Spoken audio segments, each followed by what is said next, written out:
Breakaway Show special edition. We got Super Tuesday night. I'm David. I got my co-host here with me, Gentry, Kevin. What's going on, guys? Howdy, howdy. Great to be here. Howdy, ho. Super excited for this. So much happened today, huh? From like the meta blackouts, which is just so weird for it to happen on Super Tuesday. You got the SCOTUS ruling yesterday, which was unanimous. I thought it was gonna be like 7-2, and it ended up being 9-0, which is just shows how ridiculous what the Democrat Secretary of State's tried to do. It's crazy. I mean, like, they don't want to go against Trump, so they're willing to do everything, and it's kind of scary to like what degree they'll go to. But nonetheless, Super Tuesday. So here we are live. It's a special edition. We're gonna look at some exit polls. We're gonna look at different things that are happening. We're gonna have a couple polls closing here in like 20-30 minutes or so. So I'm sure it'll be another record breaker. One punch like Trump wins in less than a minute. But to me, fellas, I just want to know before like the night even starts, if Nikki Haley still stays around, even after the Supreme Court's ruling. And if you don't know what happened, the Supreme Court basically unanimously ruled that Trump has the right to be on all ballots. They cannot take him off of it. So that's that kind of plan that she might have had, that's no longer existent. If she loses every single state today, what is she going to do? Is she going to stick around? If she does, why? What do you guys think? Gentry, what are your thoughts? So truthfully, I actually want her to stay in for as long as possible. And here's why. She's getting we know this, she's getting a whole bunch of funding from the left, right? One of her big donors is Reid Hoffman. He's the founder of LinkedIn. He also went to Epstein Island. And I think that him and his cohort, they need to keep her in. She's not going to win, right? But they're going to just dry her out. Her war chest has got to be pretty low right now. And strategically, like, my thought process is, if they spend all the money on her, they're not going to be able to spend a lot of money on the Democratic general, right? So, like, strategically, I want her to stay in. It makes for really good content, and we can bleed that war chest dry. See, but the thing is that's so sad is these are people that are having their money absolutely wasted. This is money that could be going to, the thing that's sad about it is, I think you have a point, Gentry, but this is money that could be going to like actual things that are of importance. I remember back in 2020 during the Democrat primary, we had Bloomberg, who spent more than anybody else in the history of campaigns, and it ended up being like $2 billion or several $1 billion or something. It was an absurd amount of money, just like Nikki Haley's doing. Nikki Haley is spending an absurd amount of money for what we know is a losing race. It's a sad state of our society when we have an economy that's currently in the state that it's in, and we have people wasting money in this way on campaigns and elections for that are bound to lose. So what's going to happen if Nikki Haley stays in after this? Well, it just shows. I mean, she's the swamp candidate, and she's banking on the idea that maybe Trump would go to prison, and maybe that would have him get kicked out, and maybe, like, it's so many maybes, and it's a bird brain decision. Bird brain Haley. That's how we got to look at it. Well, that's her nickname. But my concern, though, is that they're trying to like prove a point or something like this. Because I mean, if you do look at like the elections, 30%, 40% in some cases do end up voting for Nikki. So it almost seems like they're trying to say, hey, listen, there's a sort of chunk of Republicans that may not be on board with former President Trump.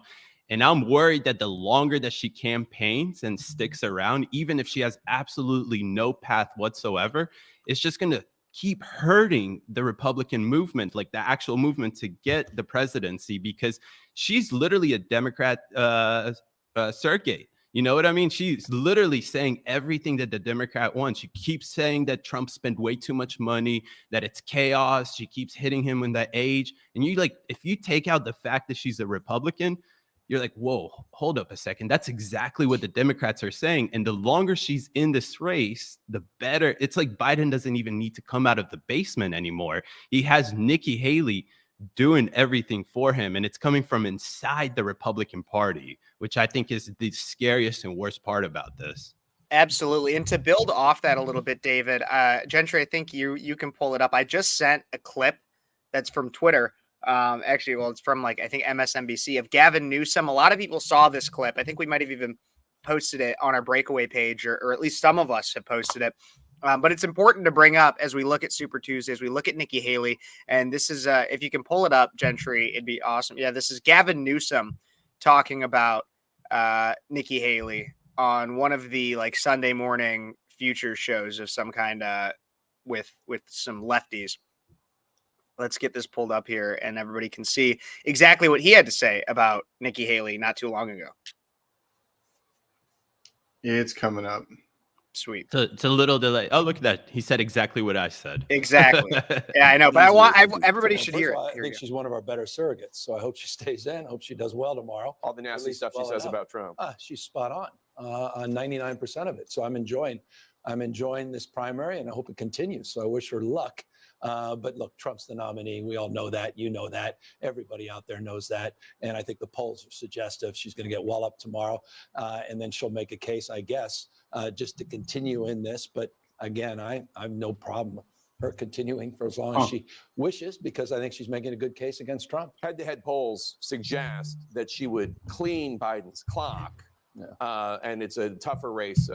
Trump's the nominee. Everybody knows Trump's a nominee. So there's not a state that, with respect, there's no evidence to suggest, there's no polling to suggest, there's nothing to suggest, momentum or otherwise, that she can win any state in the Republican primary coming up. So it's just not.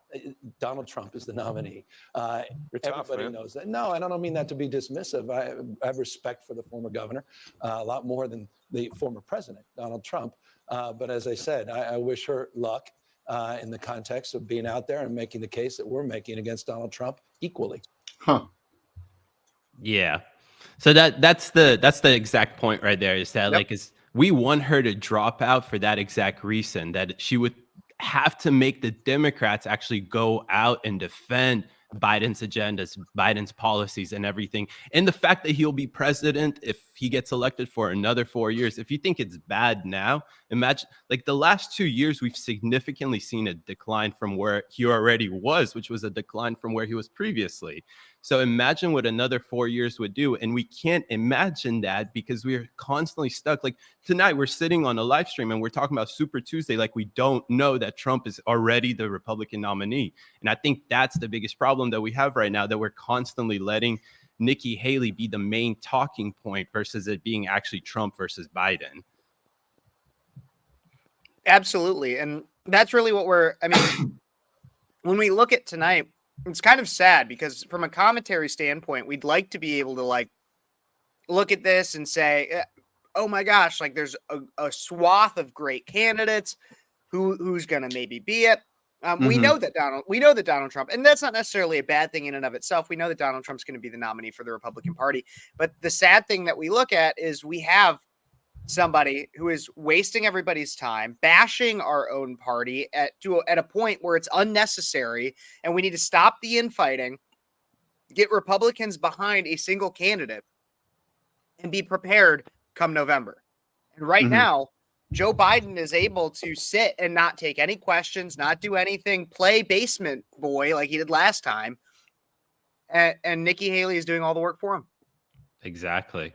Gentry, do you think we could get that second clip on, the one where it's MSNBC white rage? Because this is what I mean. We'll watch this clip in a second. It's two guests on MSNBC. One is a political scientist. The other one is a author or something like that. But they wrote a book, which I forgot, I think it's White Rage or something like that. Rural Rage. White Rural Rage, exactly.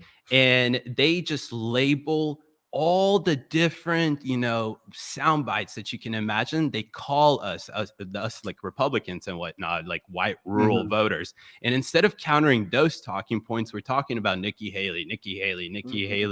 And that's what we're supposed to be doing. We're supposed to be fighting the narrative that the Democrats are trying to portray for this upcoming election. We have independents we have to win over in battleground states like Georgia, Pennsylvania. We'll actually see some of these battleground states today, how they're voting in their exit polls and whatnot. But yeah, it's important to fight these narratives that they're trying to illustrate us, because I mean, man, come November, it'll be a little too late if we're focused on the wrong things. Yeah. Let's pull this up here real quick, because I saw this on the Charlie Kirk show originally, and I was freaking shocked.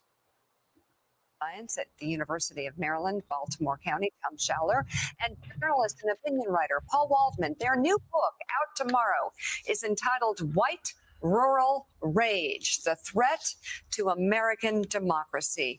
And Tom, we'll start with you. Why are white rural voters a threat to democracy at this point? You would think, as we pointed out, looking at Joe Biden's background and Donald Trump's, that the opposite would be true. I mean, we lay out a fourfold interconnected threat that white rural voters pose to the country. First of all, and we show 30 polls and national studies to demonstrate this. So we provide the receipts in Chapter 6. They're the most racist, xenophobic, anti-immigrant, anti-gay geodemographic group in the country. Second, they're the most conspiracist group. QAnon support and subscribers, election denialism, COVID denialism and scientific skepticism, Obama birtherism. Third, anti-democratic sentiments. They don't believe in an independent press, free speech. They're most likely to say the president should be able to act unilaterally without any checks from Congress or the courts or the bureaucracy. They're also the most strongly white nationalist and white Christian nationalists. And fourth, they are most likely to excuse or justify violence as an acceptable alternative to peaceful public discourse. So you mentioned a lot of negative factors about this demographic.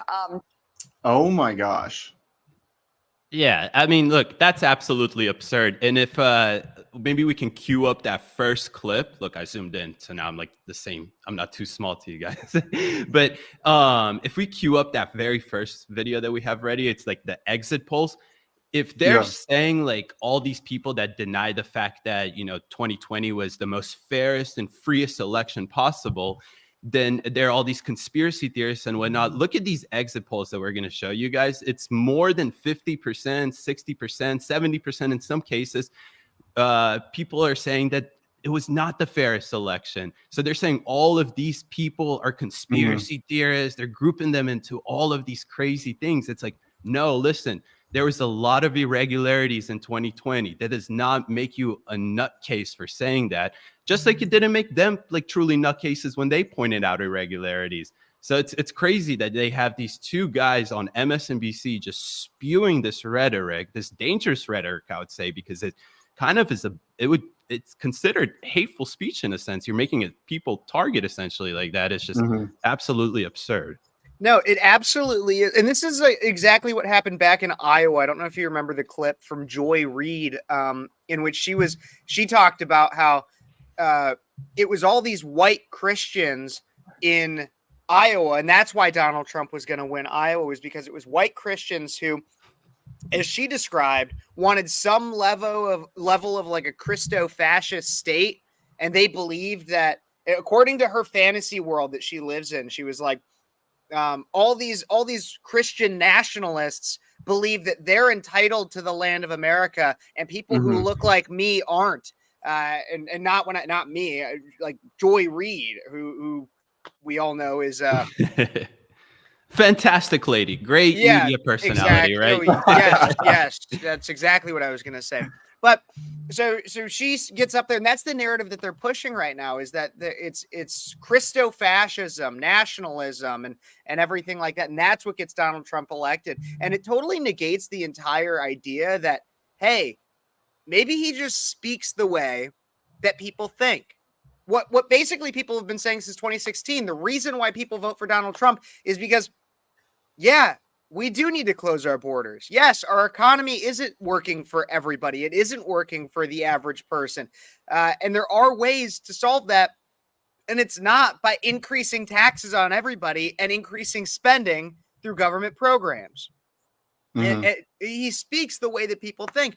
But to some of these liberals that are on TV that seem to think that they know everything and that they can play God, it's just all fascism. It's all fascism. It's all Christians' fault. It's all white people's fault. It's all racism's fault. It's all sexism, homophobia's fault. That's why Donald Trump gets elected. It couldn't possibly have anything to do with the fact that maybe he has good policy. Well, the other thing too is that their rhetoric, the line that they've been using is, vote for us because it's a vote for democracy, right? But what they really mean when you dig into what they're doing, they're trying to take Donald Trump off the ballot in whatever way they can. I mean, we even said earlier in the show that's probably why Nikki Haley is still running, because she thinks that potentially he could get taken out, right? He could get taken off the ballot and then she could come in and win, or she could go to jail and then she could come in and win. But they're trying to force their agenda. They're trying to force their candidate so bad, and they're going to shame everybody that doesn't think like them. And they're even going as far as saying white rural voters are a threat to democracy. And I think the jig is up, because what people are starting to understand that they're saying is that really what they want is like a pseudo monarchy, right? They want to be the ruling class, and anybody that doesn't have the same opinion that they do is now a threat to America. We don't live in a democracy, right? But let's just say we did, right? We live in a constitutional republic. Let's just say we did live in a democracy, and a majority of the people right now want Donald Trump to be president. Like, the media is then wrong. They're so wrong. They're not speaking for the people. They're preaching at the people right now. Oh, yeah. So I would just like to point that out, because I know it's been said multiple times in the last couple of weeks, but it needs to be said again. When they say democracy, that's not what they actually mean. Yeah, I'm gonna pull this clip up, by the way. Perfect. And I was going to just quickly say, like, when they talk about a threat to democracy, I've learned that that's them actually saying a threat to Democrats. That's exactly what they mean. When they're talking about, nationalism is a threat to democracy, the fact that the Secretary of State in Colorado, who initiated this whole wave of trying to get Trump off the ballot, she literally came out and said today after the ruling, or yesterday after the ruling, she said that now it's up to the people to secure our democracy because Trump is a threat to our democracy. And it's like, no, listen, you're actually now playing by the rules, and we're going to let the constitutional republic process that we have work its ways. If they don't want Trump, then they will deny him. If they want him, they'll vote him. And you can't do anything about that. No, you're absolutely right. And I know we're pulling up this clip here, but I do want to say real quick, because I just responded to a tweet about this yesterday. We have in the Illinois 11th district, we have a guy running for Congress. His name is Qasim Rashid. And he's like basically one of the most progressive leftist, I'd argue neo-Marxist candidates in the country right now, wants to be a squad member. And he argues in his tweet, he says, so it's states' rights when they're banning abortion, immigration, books, LGBTQ, and woke businesses, but it's not states' rights for proven gun safety laws and removing violent insurrectionists from the ballot. They're practically begging to destroy democracy. So in the same breath, he says that he wants to remove violent insurrectionists. Donald Trump is what he's really trying to refer to from the ballot. And then in the next sentence says they're trying to destroy democracy. Look, here's the thing is they gaslight these lefties, these progressives. They gaslight more than like the frat bro that's trying to get you to sleep with him while you're already like 3 beers deep. So like, no more gaslighting from these Democrats, or there's no more gaslighting from anybody than these Democrats. Well, I think that tees up this clip perfectly, because this is the exit polls, and it looks like people are having a question about whether Joe Biden legitimately won the 2020 election. By the way, if anybody is watching on Twitter, please retweet this so that we can get more people on this, because people really need to see this. All right, let's play this clip. In the exit poll of Republican primary voters, did Joe Biden legitimately win the election in 2020? And again, you're seeing variance state to state right here. So let's start in Virginia on that question. And it's a split here. 45% saying yes, Joe Biden legitimately won in 2020. 46% in this first wave of our exit poll saying, no, Joe Biden didn't. Now, again, in the state that was best for Nikki Haley so far, and that is New Hampshire, 11-point loss, 43% of the vote. The percent who said in New Hampshire that Biden legitimately won in 2020 was 46%. So basically, what happened in New Hampshire on this question right now, at least, is what we're seeing in Virginia. What about the other two states where we're conducting exit polls here? North Carolina. Here you see a different result. It's 34% yes, 60% no. And again, that puts North Carolina on this question basically in the same bucket as South Carolina. In South Carolina, it was 36% who said Biden had won legitimately. Here in this first wave, 34% in North Carolina. And then let's go to California. And again, it's a little counterintuitive because when you just think of California as a whole, you think of a big, giant blue state, a lot of moderate Republicans, this sort of thing. Well, again, closed primary here. So the number in California is just 33%. That's actually the smallest number right now of the three states that we're polling on this. The most overwhelming. Holy moly.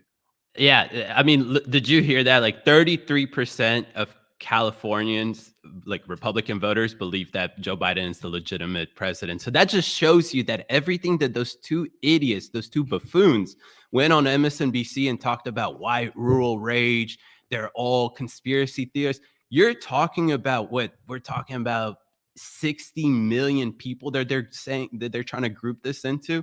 And that's exactly what they're trying to do, is because when they say that they're a threat to democracy, they actually mean a threat to Democrats, because these people are not white Christian nationalists. We're talking about 60-70% of the Republican electorate has this, this idea, right? And look, it's not an idea, it's right. They believe in it, it's true. And they're not white, they're not Christian, they're not just white or Christian, it's all around everything. So it's crazy that they allow these people to come on MSNBC and do this. Actually, I believe it because it's MSNBC. Well, David, I would like to point out too that this isn't all of California. It looks like it's just the California GOP primary, right? Yeah. So they're just polling GOP, but I bet you that this number you can extrapolate out throughout the whole state in Republican circles, especially conservative circles. Yeah, they're definitely, like, I believe it's like easily 60% over like more than 60% of us Republican voters, like actually going to the polls, have the sentiment, believe in this stuff, right? So when they say that we're all nuts, essentially, right? They're grouping like easily 40 million of us into this. Is just absolutely wild. Yeah. Well, and that's what they consistently do. But this is what happened even back in 2016. Back in 2016, Hillary Clinton labeled every Trump supporter a deplorable. Look, at that time, many Trump supporters and Republicans just ran with it. And we still do. We're like, oh, we're proud deplorables. That's what we would say. Now they've gone so far, they've realized, man, we can't even like that.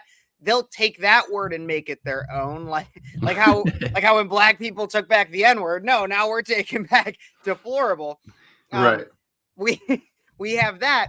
But so because of that, now they're saying it's just racist white Christians, because now they're not even trying to hide the fact that they're an anti-Christian, anti-Christ movement. That's really what they are. And no, they're not necessarily coming out being pro-Satan, like where they're not saying we're Satan. No, they're not saying that. And Hollywood. That's what I was gonna say. Is they're not saying that, but they're also walking a very fine line. And many in politics is they preach this idea of a separation of church and state, something that's not found in the Constitution everywhere or anywhere, is derived from a misinterpretation of the Establishment Clause of the First Amendment. And so when you have these people that are coming out and trying to be like, well, we need a separation, that is in a way doing the devil's bidding, because the devil doesn't need you to praise him. No, what the devil wants, what an antichrist would want, is just simply to be separated from God and to be separated from Christ as a savior. And so when you have them demonizing, pun intended, you for being a Christian, saying that you're a nationalist, a Christian, a fascist, that you're a racist because of in some way that having to do with your religion, they are doing the devil's bidding. It's a great way to put it, honestly. We got 4 minutes before polls start to close, so we'll be definitely checking those out and and seeing what's up with those. But yeah, no, it's crazy. And man, what they tried to make out of nationalism is just absolutely wild.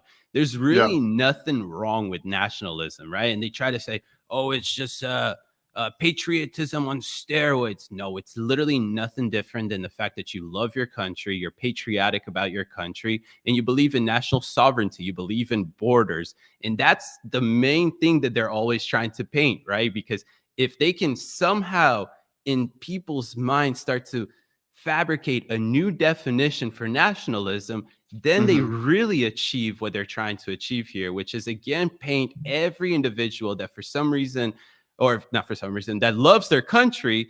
They try to paint them out to be their enemy. And that is just so crazy. Like they say, MAGA is your biggest enemy. MAGA are domestic terrorists. Let's break that apart. That's Make America Great Again. Our domestic terrorists, our enemies of state. That's just absolutely crazy. Let's give a quick shout out to our sponsor. We have a great sponsor, Freedom 2.0, right? Oh, we're all drinking our water bottles. This Freedom is 2.0. Freedom 2.0. This is a great company. I actually love it because it comes with all these awesome slogans. Like mine says, "This water ain't woke." So great company. You can't deprogram freedom. Mine says, "This water hasn't been indicted yet, but I bet you if this water did get indicted, it'd be the #1 water in the world." It's like the better version of like Snapple or like Dove chocolate. Like, you know how on those, like they get a little saying or something. These are more fun. I like these ones better. Yeah. If water hasn't been indicted yet. This water doesn't have fluoride in it, so it won't make you go gay. This water won't turn the frogs gay. That's funny. I know we've been saying that. Does it actually say somewhere on here that it doesn't have fluoride? Like, do we actually know that? We've been saying that a lot. Like we gotta know what we're saying. Warning: cap is small and poses a choking hazard, particularly for small children and liberals. I'm kidding. It doesn't say that, but that'd be funny if it did. You can go and I was going to quickly say Breakaway for 15% off as well. So make sure you type that in at checkout. Get a nice little 15% off and drink free water. And it's made in the USA. Do you want to support an American company? Support Freedom 2.0. It's American. Made in the USA. So here it is. It's purified water through a rigorous multi-step purification, microfiltration, UV, and ozone treatment. So pretty good water. Absolutely. Pretty decent good water. And it's got all these funny sayings on it that your liberal uncle will love, by the way. Yeah, like you should dedicate to your liberal uncle for his birthday. My favorite thing, it's cap is a small part, poses a choking hazard. That one's the funniest saying. No, I'm just kidding. But no, you got even like a little QR code. Anybody, you could, I don't know if you'll be able to get enough resolution on here, but go check them out. I mean, you could look at any of our Instagrams. You could check out Breakaway_USA. Check out Freedom Water today. Easy. Greatest water you'll ever drink. A shower in it. A shower in freedom. All right, I got the first poll to report. So already at 2% reporting, North Carolina, 70% is off to Trump. 26.3 is hanging for Nikki Haley. It's about a 10,000 vote difference right now. So it's 15,000 for Trump, 5,000 for Nikki Haley. And I just want to say North Carolina is one of those states that I'm watching, and I'm really happy to see already what I'm seeing there, because it's one of those weird states where you got Republican senators, I'm pretty sure a blue Democrat, right? Like a Democrat governor, or it might be flipped a little bit, but something like that's like what they consider a purple state.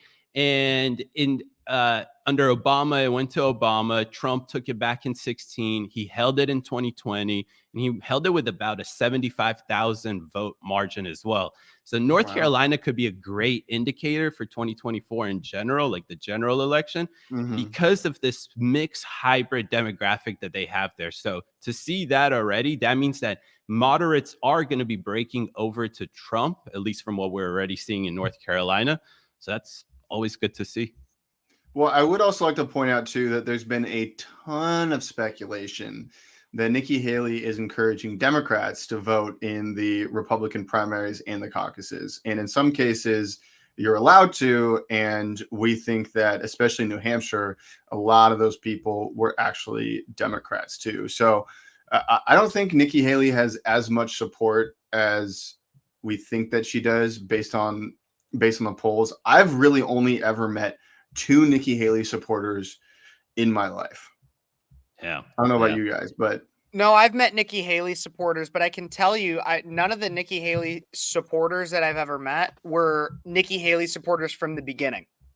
Many of them moved through different candidates because they're really just not Trump supporters. never Mhm. Trumpers.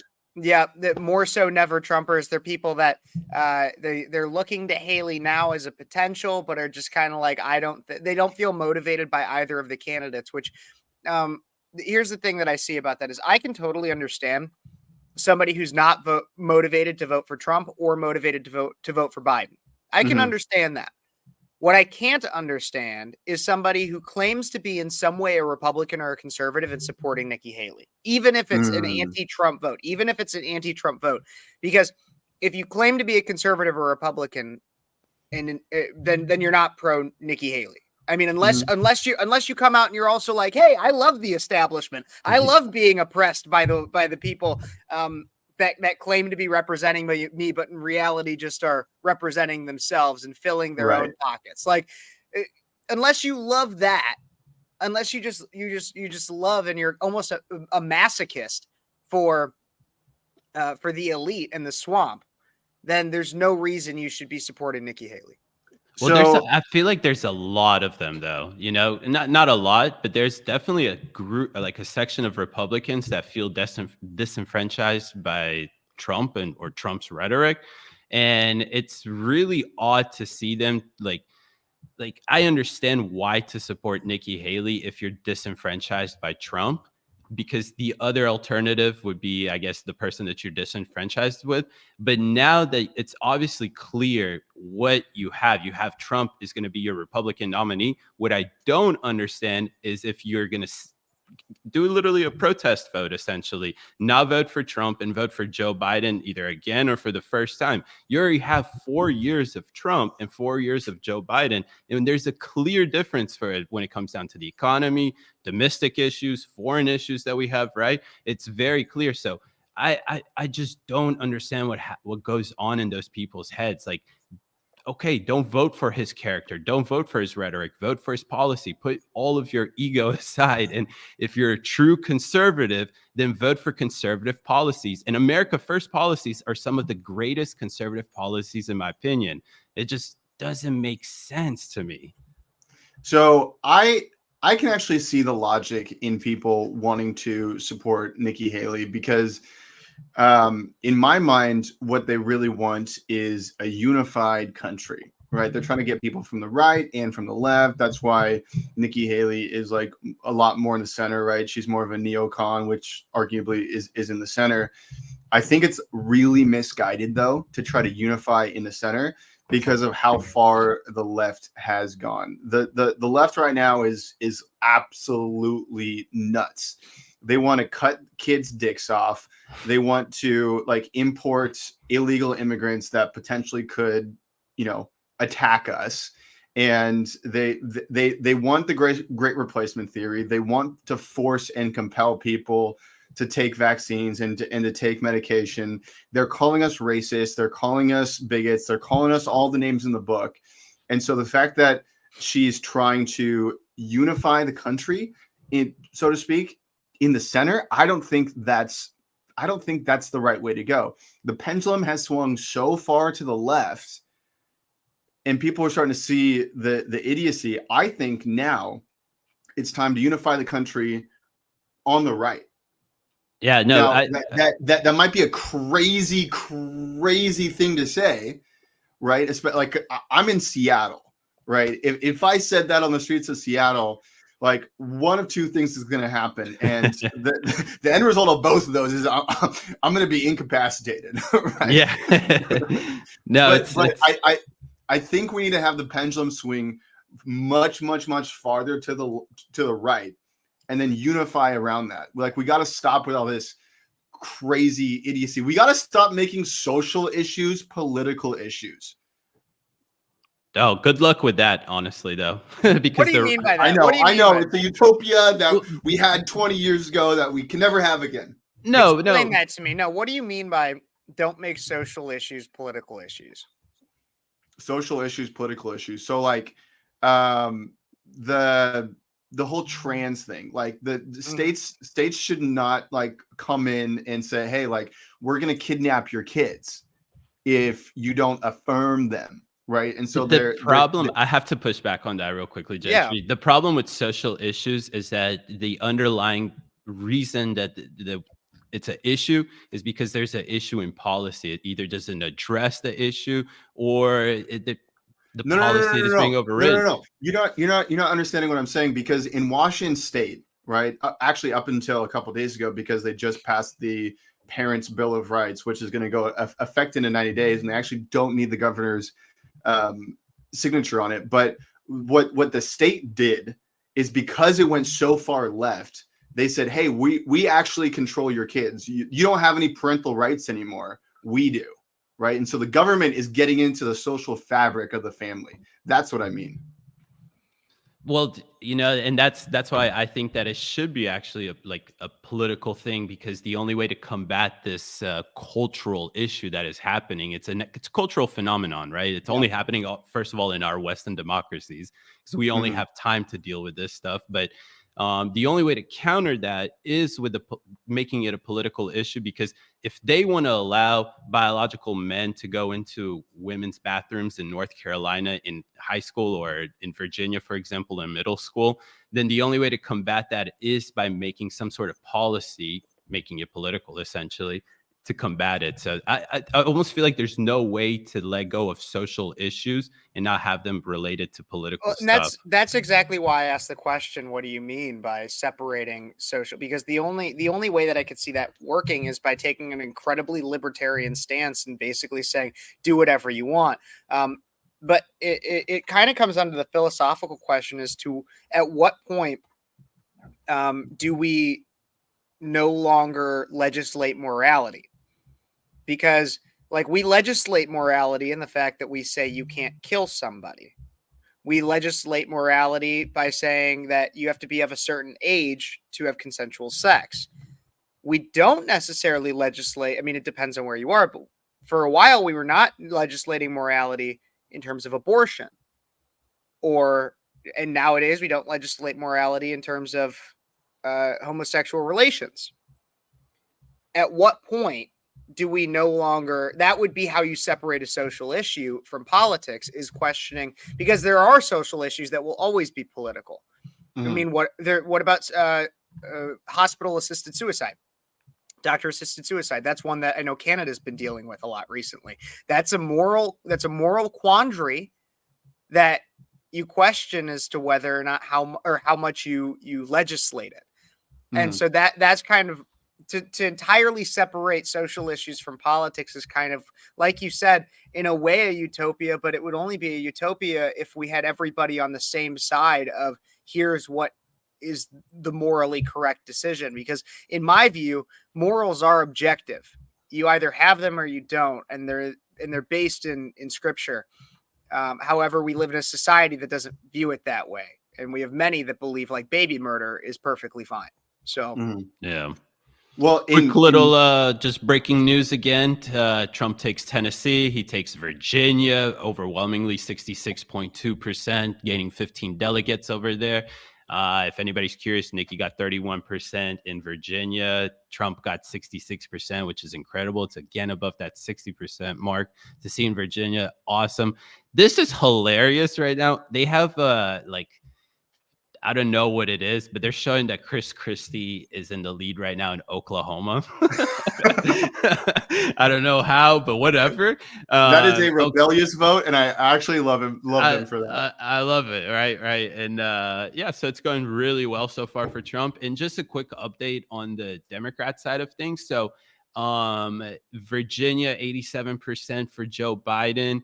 90% Iowa for Joe Biden. The reason why I wanted to just quickly talk about Joe Biden is because they actually have uncommitted option on the ballot. And there's a huge protest against Joe Biden relatable to his age. He's actually getting huge backlash for supporting Israel, which is just hilarious, especially up in the northern states. Like Michigan was a big problem with over 100,000 people voting uncommitted for Joe Biden, which is just insane, right? And you have to remember, that's a lot. That's the incumbent president taking about a 20% loss in a primary in Michigan. Just for a point of reference, I mean, incumbent presidents usually have a 98, 97, 96, 99% in some cases win rate during their primaries in the incumbent term or whatever, right? But yeah, the one to watch tonight for Minnesota for Joe Biden is Minnesota because of their huge Muslim population. So it's gonna be really interesting. And if you think about it, if they're gonna protest Joe Biden, which I'm all for, please do, that means that they're electing President Trump, which is just so much more hardcore on the Muslim community, which is, I mean, whatever, right? That's my subjective opinion, but the Muslim ban, right? Which what they termed it, but it's just essentially a ban on travel from predominantly Muslim countries, right? Trump is very pro-Israel. He moved the embassy from Tel Aviv to Jerusalem, right? So their protest vote is actually going to most likely help President Trump be reelected in the blue states, in the blue wall. I mean, it might actually be really, really good for Muslims to vote for Trump because of how hard he's been on every other country in the world. And that's resulted in peace, by the way. Exactly. And so, like, a Trump presidency is going to see, I think, a very peaceful world or a large move in that direction, right? Absolutely. Because he's going to try to get peace in the Middle East as soon as possible. Well, he had it. Like, that's the thing. He did have it. He did have it. It's like you have two people. I mean, like, in terms of that issue, it might be one of the only ones that Joe Biden and Donald Trump actually get along on pretty well. That just like is more in the nitty gritty of like, how much should you be providing for Israel? Questions like that. But they both unequivocally support Israel and denounce Hamas and denounce Palestine. But under Donald Trump, there was no October 7th attack or an equivalent. There, in fact, was the Abraham Accords. So, I mean, if you're going to the individuals, the Muslims, like, yeah, I'd rather go with the guy that doesn't support me, but at least supports a peace agreement than. And that's the way I'd look at it. Maybe I'm wrong. Maybe there's a Muslim out there that could come. I have a lot of questions for him. I got to be honest, when it comes to the Muslim faith, I'm heavily critical. So I got a lot of questions, but I think you're on point. By the way, we do have a very special guest joining us, the one and the only. Oh yeah, Fabian Garcia. Fabian Lux on Instagram. Go follow him. By the way, if you're just tuning in on Twitter, please give us a retweet. Share this with your friends. Welcome, Fabian, to the show. Sorry I couldn't make it earlier, guys. I misread the time. I was at the gym, but I am back. I've been listening to you guys.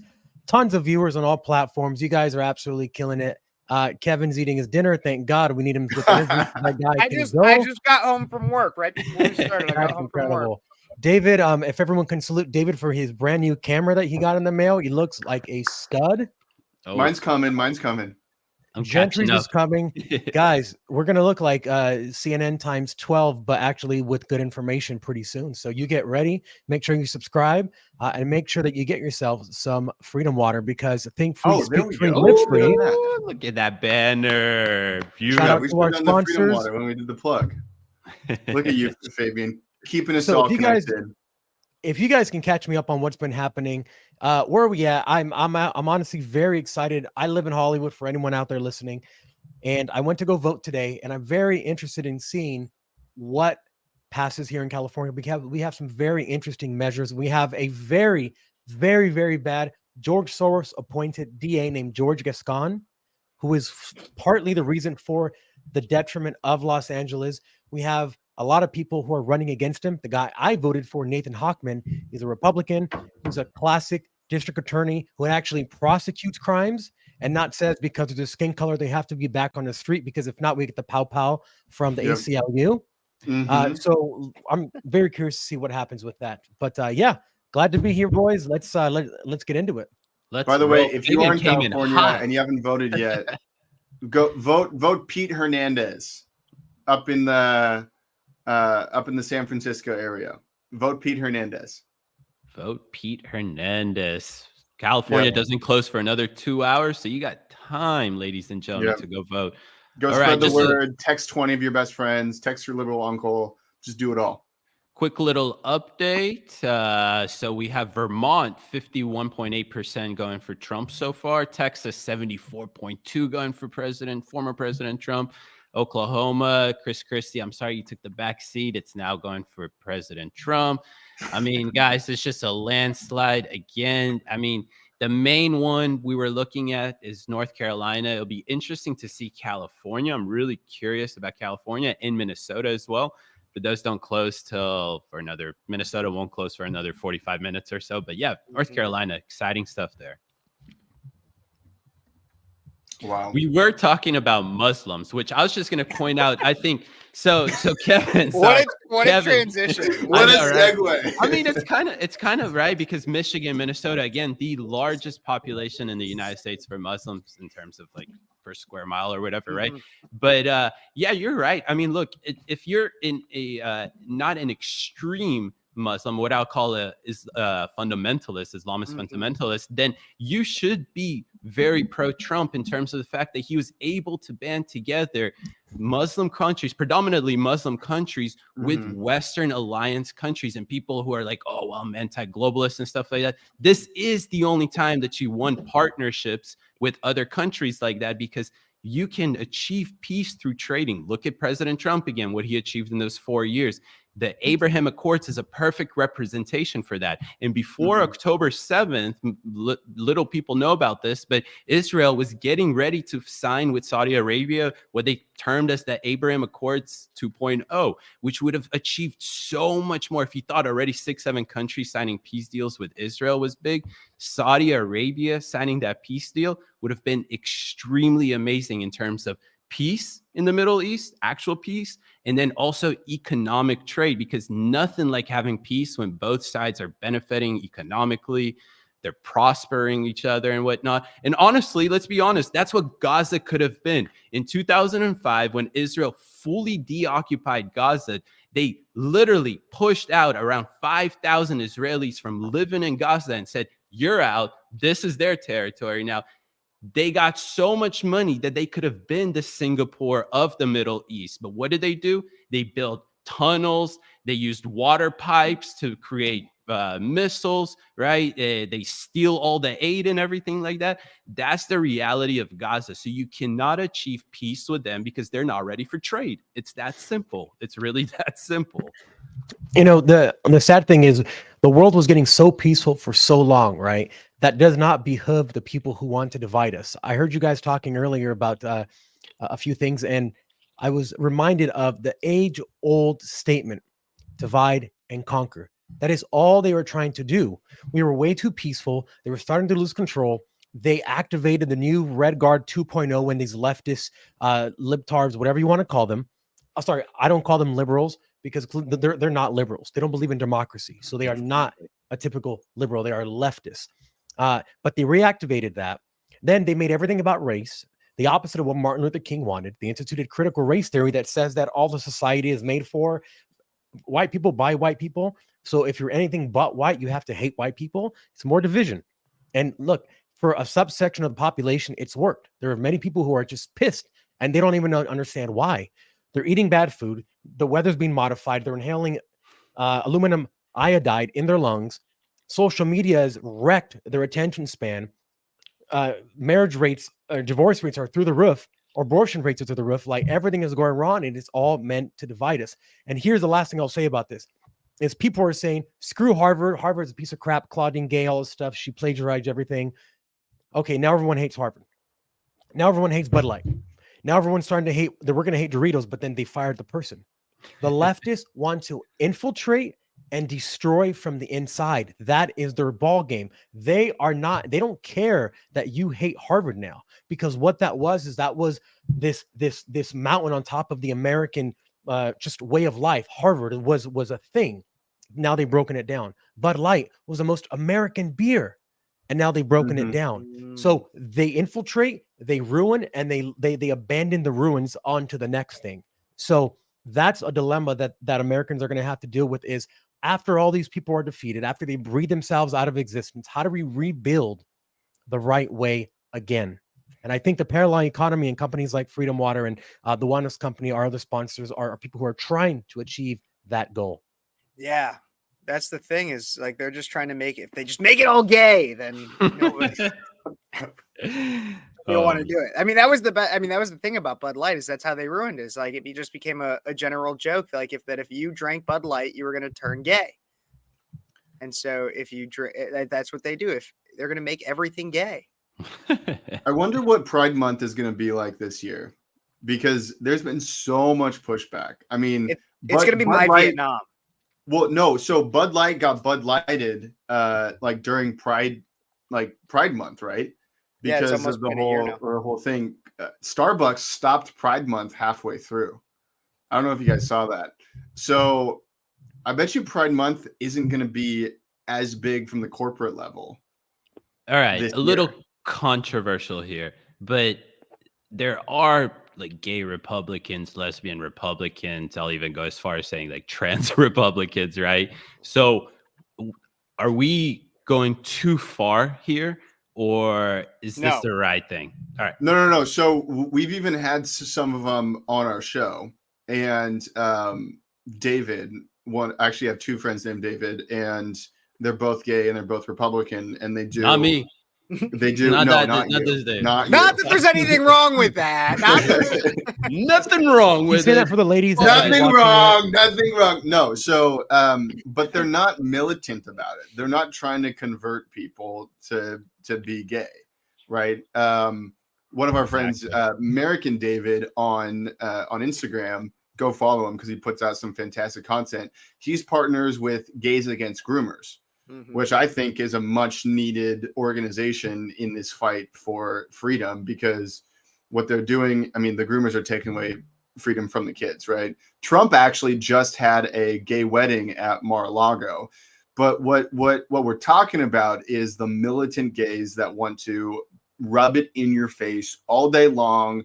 They want to convert your kids. They want to just have sex with everyone, it seems like. So that's what we're talking about. The gays on the Republican side, I'm friends with some of them. They're fantastic people. Well, exactly. And like it's the people that make it their entire personality that are kind of the issue. I mean, that's a good way to gauge it. Like if you look at if you look at like Dave Rubin, I didn't know. I'd been listening to the Rubin Report for like 3 years before I found out now that it all Dave makes Rubin was sense. gay. It makes sense that you've been listening to the Rubin Report for so long. Is that what? No, Hey, I no li- shame, Kev. I listened to it too. No, I think Dave Rubin's an interesting guy. I mean, I've read like Don't Burn This Book, and I think that he has a lot of interesting takes. I had no idea he was gay for quite a while. Like, Yeah. I had no idea about it. I think there had been a few times where I was like, did he just say like partner? Mhm. Did I catch that right? And then and then I started getting down the rabbit hole, and that's how I found out. Well, he was a liberal up until 2020. Well, It there was you go. Before 2020. Yeah, but- it was. I think it was like 2016, so Yeah. 17, 18, something like that. But that's my exact point right now. Is that I mean, and you were talking about this, Gentry, a little bit ago. Is that like they've swung so far to the left, like that they want to shove this, like they want to indoctrinate you and everything like that. That regular people who just so happen to be gay or lesbian in the middle just found themselves like, I can't get down with this Democrat Party. So I feel like it's our job to, I know you hate this, but like to welcome into our Republican Party, because the more we have like people like that in the middle, that we don't let them influence our policy, but we accept them into the Republican Party by making them vote for Republican candidates, then I feel like it's going to be really hard for it. You know, I feel like a Reagan-like Republican wave can definitely happen with how far left they've swung, that we can just capture even people center left, even, you know, not just even in the middle, because of this crazy stuff. Like how many normal people just center left just probably swung over and voted in Republican in many situations after they realized how much indoctrination is happening in the schools and how much they're trying to shove this agenda into just kids. I mean, I think I read like 77% of Democrats agree that all of this stupid stuff that they're trying to shove down in kids' throats in schools should not be taught or should be part of an agenda and stuff like that. Oh, I think you're right, 100%, David. 100%. Sorry. What I would say is I would love that. I would love if like the blue-haired, tattooed, he, she, it, they people like that I get my coffee from every day because liberals up until this point, but like prove me wrong. If there's a better Republican coffee company out there, prove me wrong. But they make the Black best Rifle. coffee. But I don't know, man. I've tried their coffee. I've actually never had their hot coffee. I've only had their cold one. It's good, but the coffee I get in Seattle, it's bar none, just so good. We are the coffee capital of the world. Anyway, I would love it if those like he, she, it, whatever, pansexual, blah blah blah. I would love it if they voted for Trump. I would be like, welcome to the party. Do you want to get a haircut? That's what I would say. Free haircut. Oh, Free yeah. haircut. Like That's how you entice them. Actually, vote Trump, get a free haircut. Well, you know what they say. It worked with the vaccine, right? It's like, hey, Free fries. Free fries, free exactly. fries. free fries and a donut. So Yeah. So you know what they say, if you're young and conservative, you have no heart. And if you're old and liberal, you have no brain. I think we're going to see something like this play out very, very specifically with this generation, with Gen Z, especially, that they're going to look back the way you look back when on your high school pictures and you're like, what in the hell was I wearing? What did I do to myself? What was the stupidity? And I think because it's anytime something is fresh, whether you're in marketing and business, right? You have a product, your product has no negative reviews yet. It's fresh. Once you start getting those negative reviews, and once you have other competitors, and once capitalism hits you in the face, then it's not so fresh anymore. And I think that's already starting to happen. We're already seeing detransitioners. We're already seeing horror stories, which are bad reviews. So no longer can they mask this facade with unicorns and candy canes, because there is literally a massive Reddit called Detrans where people post about their bottom surgery and all these surgeries that they're having, and they're miserable. And other people thinking about doing it are going to Reddit. Reddit is a very leftist social site. So you're already starting to see people maybe have second thoughts. You're already starting to see detransitioners. You're starting to see states that are banning this stuff, this idiocy. But the other thing, to your point, Gentry, was that actually, and David's point, who started this initial topic, is we're going to see people that are left. I say left from the left because they're going to be left out from the left, because the left will always keep moving to the left faster and faster, because you can never be left enough, because you're trying to fulfill some kind of like godlike mountain, and you'll never get there. I mean, we just saw AOC happen. That just happened to her today. Well, and that's the thing, is because so there's a few things with that. First off, with your first point of like, yeah, we're starting to get the bad reviews, and there's all that stuff about the detrans, and like, sure, that might be hopeful. But it's really sad to me. People said this about like the 2008 market crash, is that like you have all these people who are in debt, all these people that lost their jobs, some people lost their lives, and no one went to jail for offering the subprime loans that pretty much through our banking crisis. In fact, most of them got bailed out. Like, and no one went to jail. Now I look, and that was bad. But I have the same comment when it comes to all of this detrans stuff, is we had pharmaceutical companies, politicians, doctors, all working in tandem to push this transgender ideology, to push people, children, to chop off body parts and take life-altering hormone pills, into which they are reducing their life expectancy, making it so that they can no longer have children, drastically changing their bodies, their makeups, and basically killing themselves.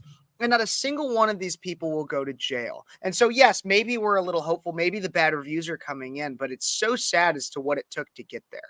That's the first thing. The second point that you were making, when it comes to, man, I had it and then I lost it.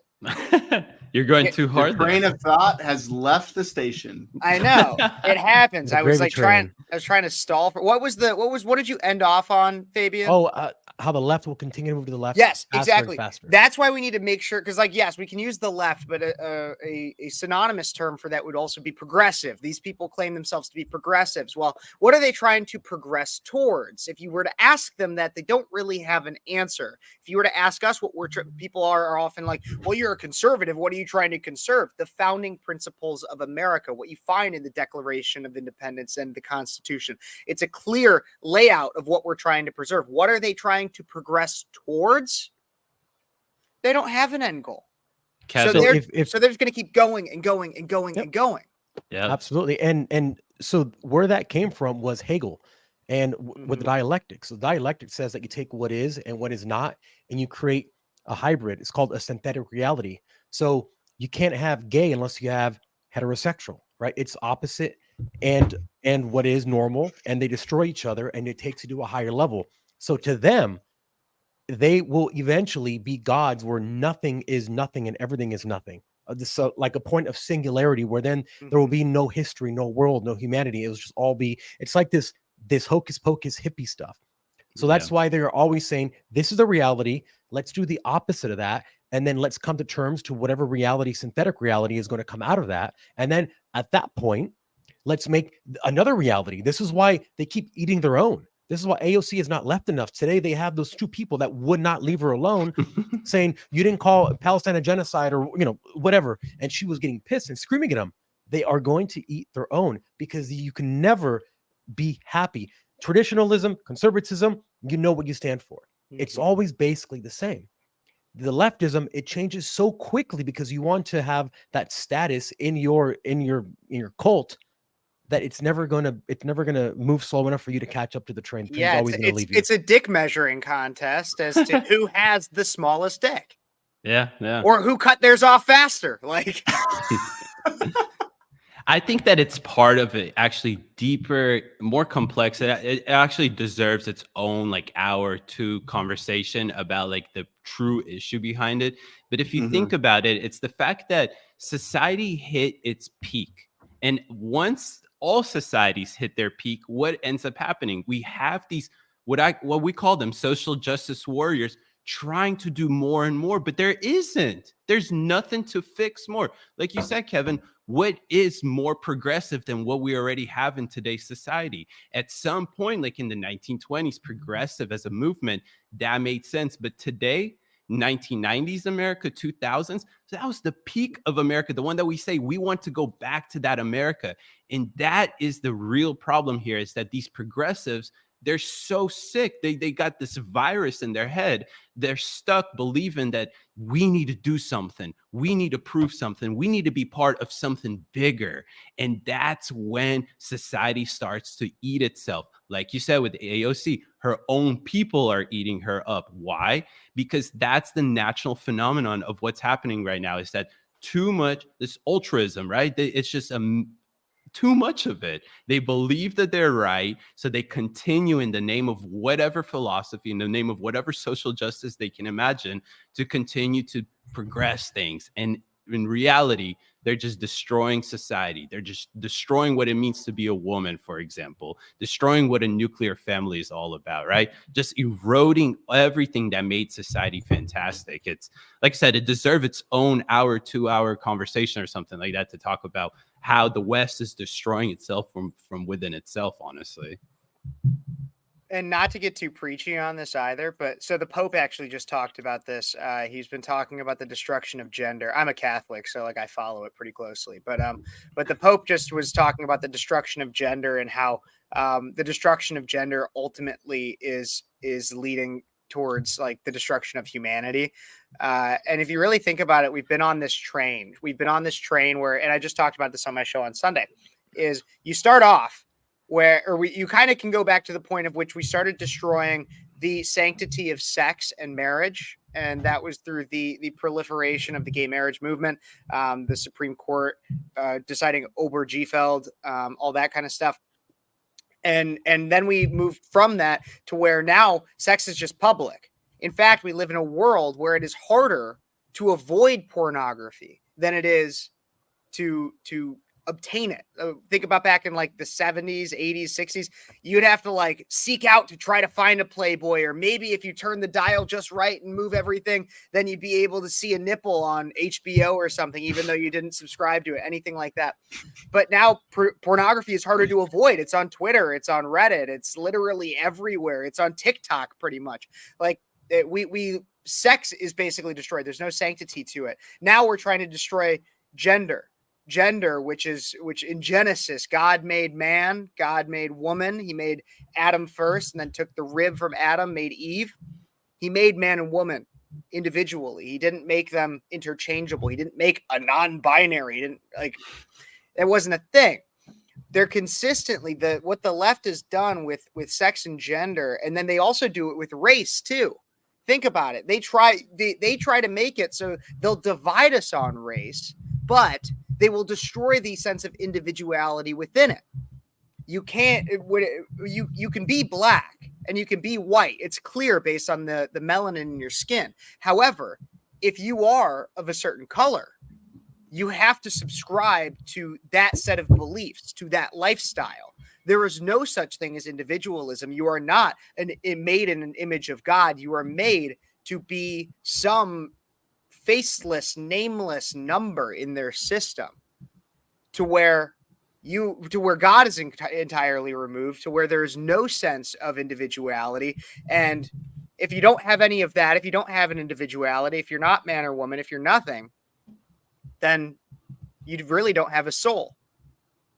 And if you don't have a soul, you're no longer God's child. They're trying to. This is all about separating us from God. That's what I'm trying to say. That's all it is. I really believe. I love that you're preaching to us in an FJB shirt. That's like, I know, that's right? maybe the greatest thing of all time. That's like quick little update from Massachusetts. So Joe Biden is now down to 73% with 20% no preference. Again, this is just the effect of age, terrible policy. 48 for Harry Truman. Let's see this. Yeah, I do think it'll be an important part of this campaign, because you can establish a clear contrast. You have a do-nothing Republican Congress that has delivered meaningful progress for the American people. Instead, it's been chaos and dysfunction and extremism.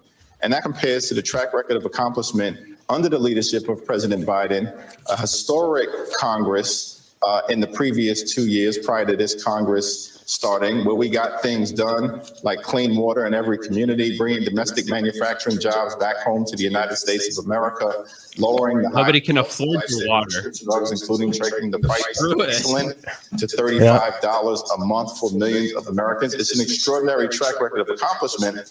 Now, we can contrast that with the do-nothing Republican Congress. Well, I guess we can come back to them. Yeah, we'll check in on the most objective news in the world. Yep. By the way, MSNBC, where people go to die. I just put a tweet of mine that's going semi-viral in the chat. If we could pull it up, I wanted to show you guys what we're dealing with in Washington State, because it is kind of crazy.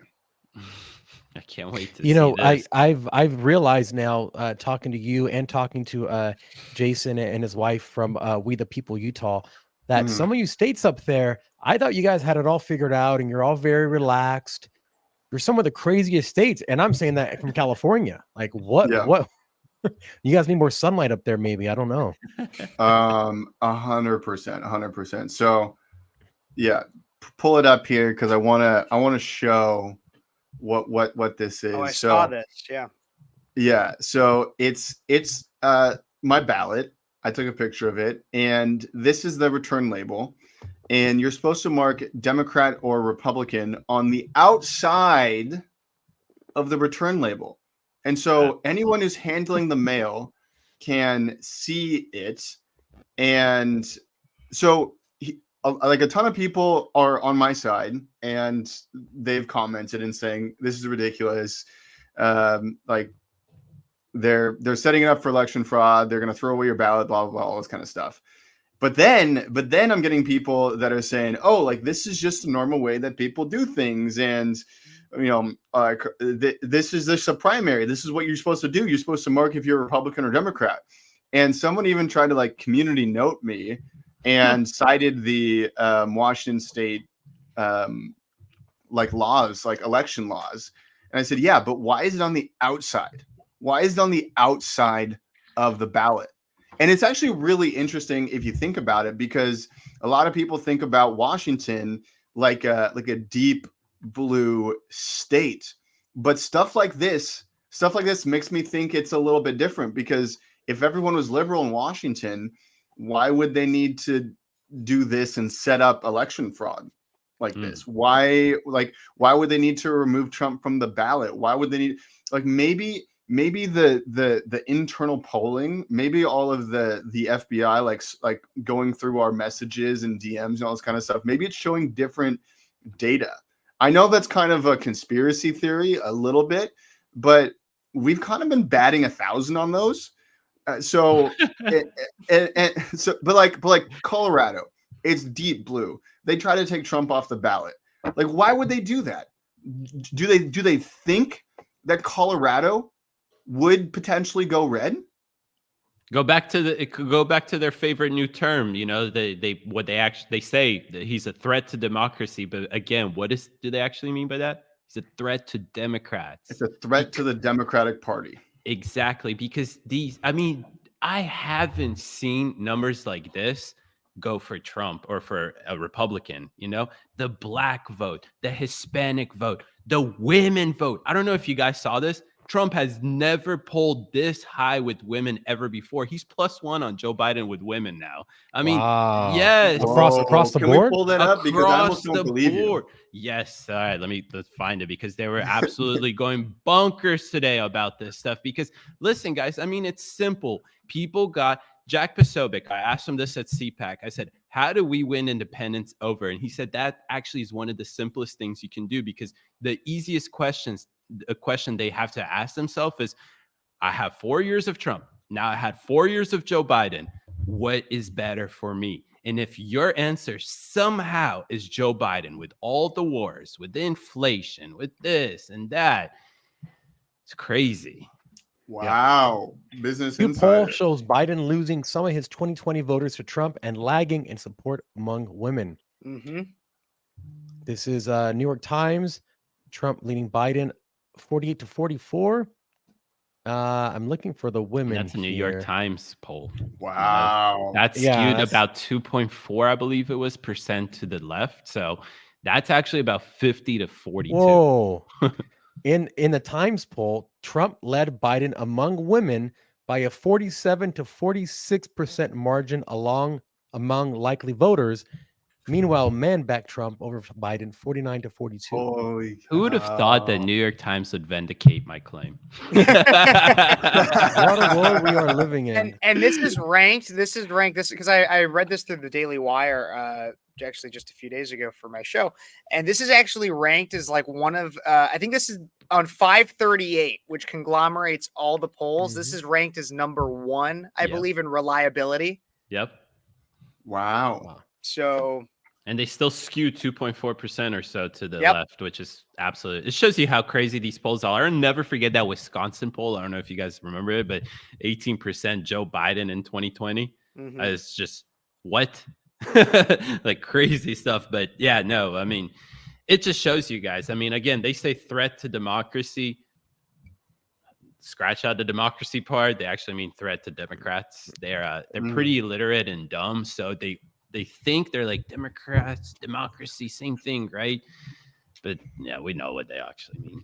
This is pretty interesting. So in 2020, Biden beat Trump with people in the 18 to 29 year age range by 60 to 36% in 2020. It is currently 54-41. So that is much different. Wow. And it's still early in the year. He's only at a 13-point lead with voters. This is the left's main age group right here. This is who they're preying on. I know how Trump can win over women. I know it. What he needs to do is he needs to pull a Dave Portnoy and Miss Peaches. That's what he needs to do. Have you guys What was seen that? this? Okay, Dave Portnoy went in. He adopted a dog. Okay, he didn't get like a brand new designer dog. He went to the shelter and got this like kind of ugly pit bull, and he's calling it Miss Peaches. If you guys have a second, go on TikTok and look up Miss Peaches. It is the most ridiculous things. Like, oh, Miss Peaches, oh, you chewed up my hat, oh, you did this, oh, you made a mess here, oh, like, and he's treating this dog like royalty, and he's winning over women. And here's what's really interesting. Dave Portnoy, in a lot of ways, is a Donald Trump. The same like character, the same caricature, kind of like in your face, says it how it is. They're both from New York. And so that's how Trump is going to win women over if he adopts a dog, like a mangy, like ugly, cute dog. I guarantee you he will win the election. That's a fair bet, honestly. I think it's also okay. It's interesting that you make the Trump Portnoy comparison too, because if you think about it, so Portnoy built up like this major business. So Trump gets elected to president. He has it, and then Portnoy sold it off. Portnoy sold off Barstool briefly for a brief period of time, and when he did, it went into the gutter. It got worse. People didn't like it as much. So then he comes back, and he makes it better than ever. What's going on with Trump right now? Trump leaves the office. The country gets a little bit worse. I mean, a lot of bit worse, but in comparison, it could be a lot worse. Now he's running. He's going to take it back and bring it better than it's ever been. Hey, it could be. You honestly, Portnoy could be a prophecy for Trump and America. Look, or Trump can just go on Martha Stewart, or she's having a show, but go and do something with her like Snoop Dogg did. I mean, Snoop Dogg is now uber famous with Martha Stewart's demographic, and it was just because they have a weed company together. He went on and he showed, hey, I'm not this gangster guy. I'm just Martha Stewart's friend, and buy stuff from me. And now he's doing it. So now a Trump Martha Stewart collab. Work. The craziest collabs. Well, but that's what Trump. But if you think about it, that's kind of what Trump has been doing. I mean, why is it that all these famous rappers and hip hop artists are endorsing Trump over Biden? Even I believe, look, I only saw this in a group chat, so I could be wrong, but I'm pretty sure even Taylor Swift came out and just said, vote for who you think is best. I'm pretty sure it was like today that she came out. Yeah, it was on her Instagram. Yeah, exactly. Yeah. So even she isn't attaching herself to Joe Biden when she endorsed him in 2020. Now my question is this: is it because he's not far left enough for them? Because it's like two things, right? It's good that he's losing support, but it's like if he's losing support because he's not far left enough, that's kind of worrisome. I think for Taylor, I don't think that's what it is. I think Taylor is I think the only reason she inserts herself into anything is because it's self-promoting. And so 100%. when you make look another at billion. Exactly. And if you look at kind of her demographic, she for a while was really catering a lot to the lefty stuff because it was what a lot of young people were. But we are starting, as Fabian had said earlier, we're starting to notice a bit of a shift. And along with that, she still has so many people from her, and especially because of her Eras tour, that were attracted to small town homegirl country. And when you have the people that are attracted to that kind of Taylor, to that kind of music, tend not to be, they're not necessarily the most conservative, but they're not the furthest left. They're not the pink-haired, ugly, gender-neutral, non-binary, whatever kind of people, snow cone color hair people. So yeah, she's got to play her cards right, and she knows that keeping them close to her chest is the best option. And I've said this before, but I think if they're gonna have a figure on the left that is like a role model, I would pick Taylor Swift all day long over any of these other people that they've picked, because she's not going crazy left, like Kevin's saying. She hasn't been sleeping around with everybody. Sure, she's had a ton of boyfriends, but like there hasn't been anything crazy about her, right? It looks like her and Travis Kelce are probably going to get married. And if they do get married, it's going to create a huge marriage boom. And if they have a baby, it's going to create a huge baby boom. I guarantee I guarantee that when all of these Swifties go ahead and have babies, it is going to shift the way they think. Because I don't have any kids yet, but I've heard that when you have kids, it shifts everything in your life, because now your life is all about that little guy or little girl. You know, I spoke to a buddy that's pretty close to Kelsey, and I said, dude, is it real? He's like, yeah. Now, how real? Obviously that's only something that he himself can answer. Mr. But Pfizer. it was interesting hearing that. Now, of course, that's not validating it, right? Like, we don't know if that's not just because he said yes doesn't mean it is. But so I'm pretty close to him, because I know I saw all of his girlfriends, ex-girlfriends were all like black chicks with big booties or whatever, and I'm like, oh, I didn't know that. I mean, I honestly don't follow them at all. So I just learned about like this whole thing a few months ago when I was in Dallas, Texas, and every commercial had Travis Kelce in it. I'm like, oh, I see what they're doing. American Express, I don't even know what the Pfizer shot crap, State Farm, like everything. Yeah, it's my one thing with the whole Swift thing when it erupted. I was like, conservatives or Republicans, like, stop bashing her down, because that's the wrong It was so play. fun, though. It was fun. I get it, and it's so easy to do. But I Yeah. was like you were saying, Gentry, I mean, like, you really made me think about it. Like, these Swifties and everything, they're not these far left crazies. They're like these girls that could care less about politics, like they care less about football. But like, when it's something interesting like Swift and football, they start to watch it. That's the same thing for them with politics. And yeah, so I think I think this will actually be good for conservatives, because they'll get married, they'll have a baby. All the people will start to realize, wow, a nuclear family, that's really attractive. Look at this traditional old school style family. So yeah, I think it could be great for us. I think we're all we're talking about Biden losing support. He's not going to be the nominee if they have their way, right? It's going to be Harris Newsom, Big Mike. It's going to be Newsom, Michelle, whatever. It's going to be one of those things if they get their way. We saw on James O'Keefe where the guy who's in a cyber crime division unit was literally outing Kamala Harris, saying everyone hates her. Like, all the black people on her staff have quit. Like, people hate working for her, right? So if you have that negative connotation around the White House, around everyone who is those lifelong bureaucrats, and she's wildly unpopular, she would get destroyed in any debate with Trump or anyone who could even speak English properly. She would get destroyed. I know some 5-year-olds who could hold their own against her as well. I don't know what you do.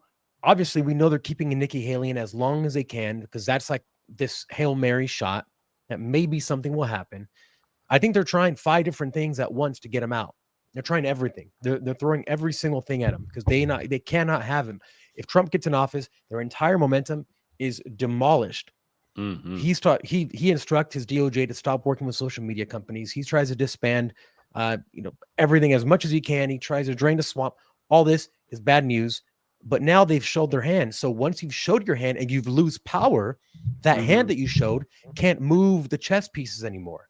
It has to go back into hiding.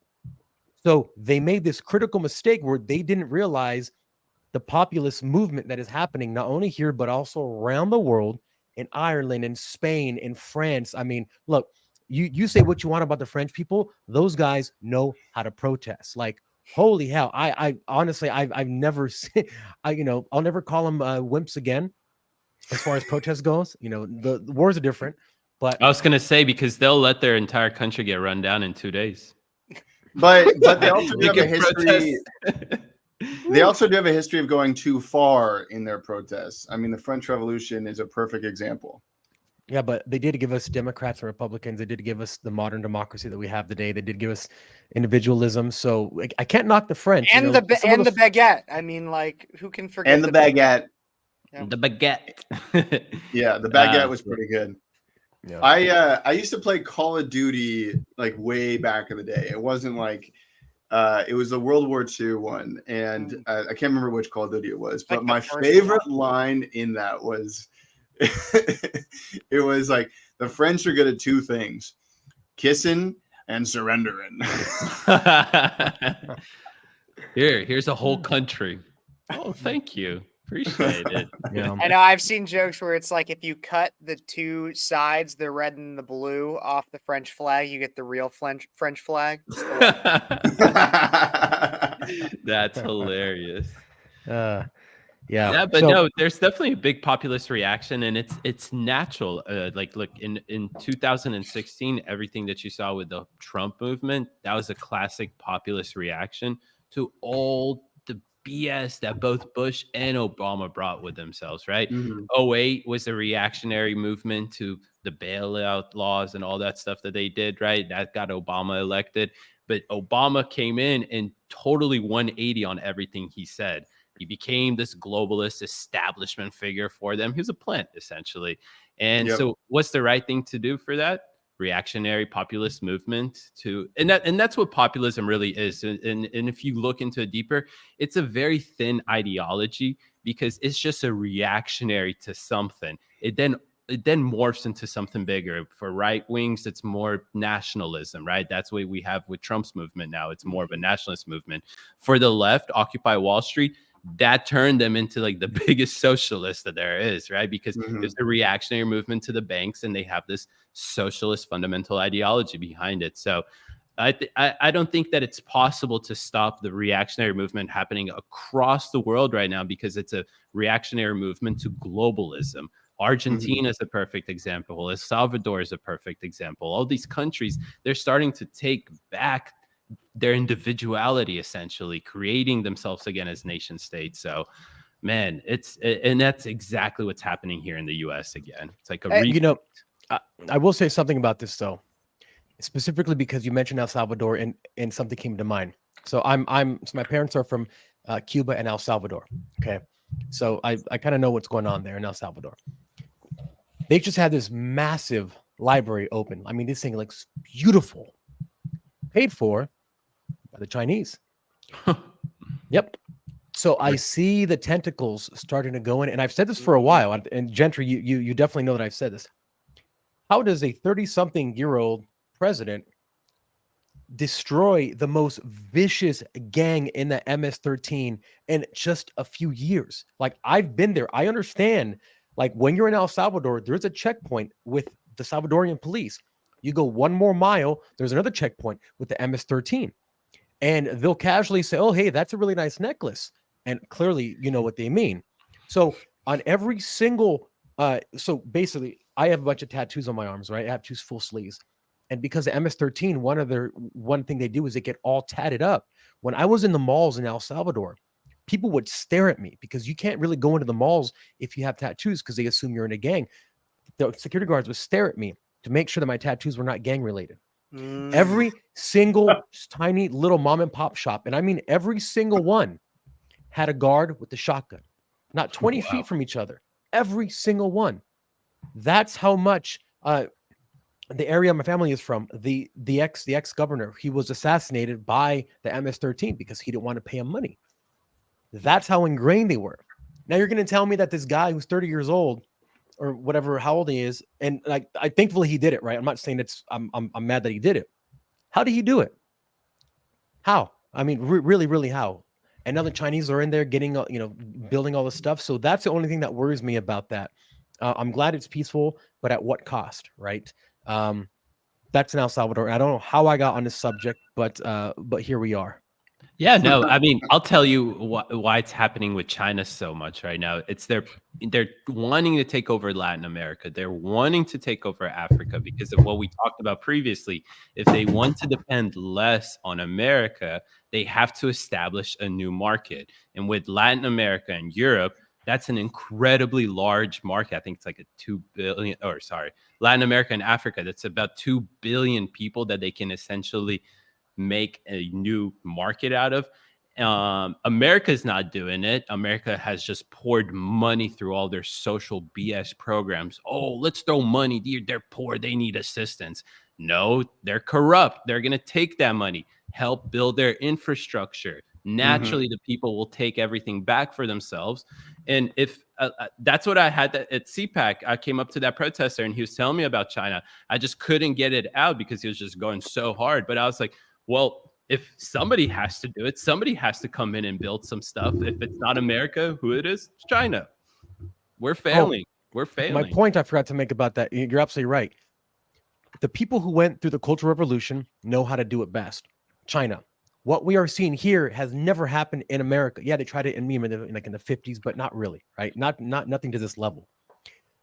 Who else would be able to tell them exactly how the playbook should go other than people that did it 70 years ago and are still in power? The CCP has the playbook. They did it. They indoctrinated millions of people. They got people to divide along class lines, and now we're dividing up, amongst imaginary lines that you make up in your head about whatever you are today.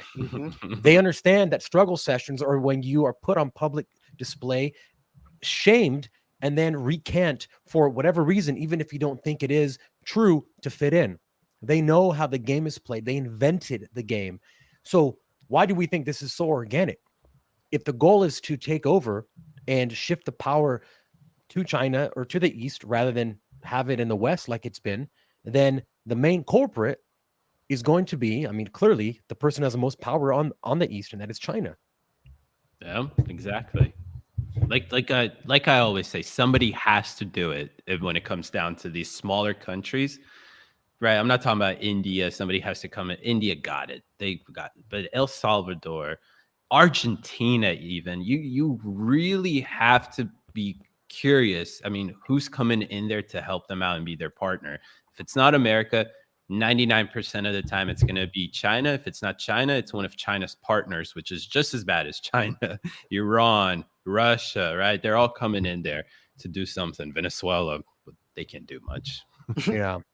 What are the updates on the votes, guys? Yeah, I was just about to update. So we just had Colorado and Minnesota close for both Democrats and Republicans. The very first things to come out of Colorado has Nikki Haley up about 4,000 votes, 53.4% to 42.6%, 17,000 votes to 13,000 votes, or 14,000 votes, something like that.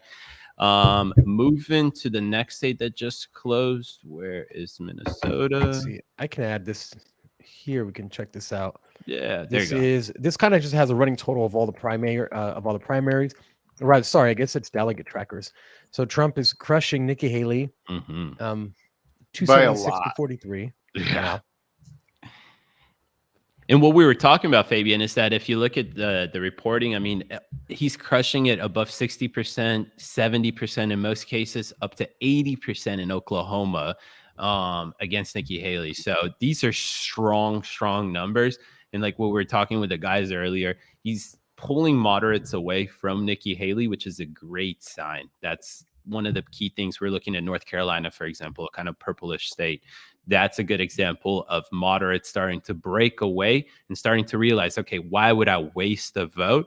Let me vote in the primary for Trump, which is going to translate to them voting for him in the general election. Yeah, and this is interesting. In Virginia, he's beating her by the same margin, basically, amongst white evangelicals, Republicans, and whites with no college degree. And he's crushing her with very conservative, which is natural. Yep. So I know she lost the Koch brothers, right? They stopped funding her campaign. Correct. Last week. Right after the South Carolina. If you're going to lose your home state, you're going to have every individual from the Senate to the House to the whole state, honestly, endorse your opponent, and you were the governor of that state, and then you end up losing that state by 40% or so. That should have been the biggest, get out of there. I just want to quickly report on this, that Joe Biden, with about 35% of the votes in, has 7.4% non-committed votes against him. At Colorado. It's about 15,000 votes so far. Again, these are big numbers. Seriously, in Michigan, it was 100,000 uncommitted. I'm waiting for these Minnesota numbers to come in. That's the true number I want to see, because that's where the biggest Muslim community is, and if they're the ones rejecting him the most right now. No, that'll be All right. very interesting to see. One thing as we were talking a little bit about Nikki Haley again, she absolutely if she was going to stay in as long as she has, getting out at South Carolina would have been the most honorable way to do so. Because that's why I had so much respect for DeSantis. He threw his hat in the ring. I'm sure a lot of people did tell him you should throw your hat in the ring. He had the entire pack of Never Back Down funding the vast majority of it with millions of dollars. And then can't forget polling at 52%. That's insane. Yeah. And then right after Iowa, he was like, well, I'm going to get out because the people have spoken. Donald Trump broke records with his Iowa caucus. I should get out. No reason to waste time, money, and resources on what is not going to work out. And so for Nikki Haley to still be in this, I feel like there's no way in her head that she believes she's winning, which means that there's only really nefarious reasoning behind her still being in there. And I'll never really know what that is. We will never really know what that is, but it sure is damn fascinating. Has anybody stayed in this long with this track record? With this track, no, but candidates have stayed in past Super Tuesday. Yeah. It's been a much closer. I think 2016 is a great example of that with the Republican primary. They stayed in for that while. But I mean, look at the Democrats. They had a much closer primary in 2020 than Republicans did in 2016. And after like the first or second state. And then all of a sudden, they just all got behind Joe Biden.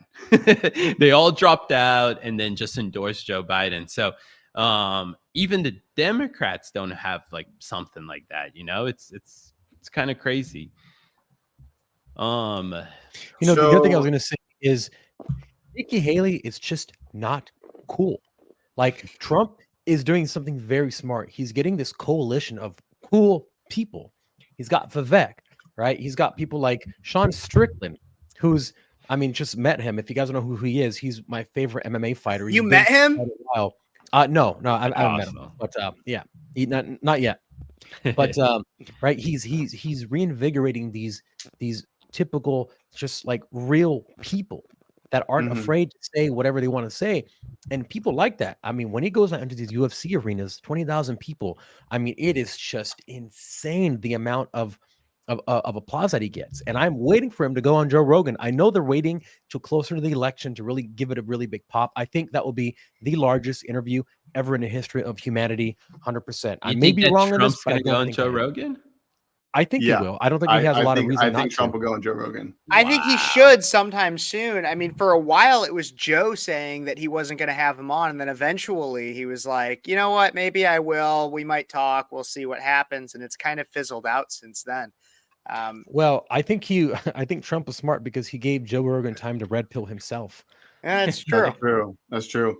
By the way, I've answered my own question with ChatGPT. So some people who have stayed in until Super Tuesday with a losing record: Rudy Giuliani in 2008, Newt Gingrich in 2012, and then John Kasich and Ben Carson in 2016. Martin O'Malley on the Democratic side in 2016, and Bill Richardson also in 2008. So it kind of seems like that's it's kind of a trend, which is strange. It's stupid again for Nikki Haley to do this, because if she's sitting there and saying Joe Biden is much worse than Trump, then stop acting as a Democrat. They're literally using her to do everything that the Democrats want to say to lower Trump's chances of winning the general election is what Nikki Haley is saying. So they're not even having to come out to say anything. They don't have to go on the airwaves to say anything. They're just literally using Nikki Haley for her. They clip her and then use her as ads. Trump spent so much money. Trump is chaos. Trump is old. Stop. And now that you don't have a clear path forward, it's just every day. Again, I'm not a big conspiracy theorist, but it's getting so suspicious. Like, why are you staying in? Are you a Democrat asset? Are you going to be the Democrat nominee? Like what's going on? No, there's got to be something to it. Like, it's because it seems incredibly odd.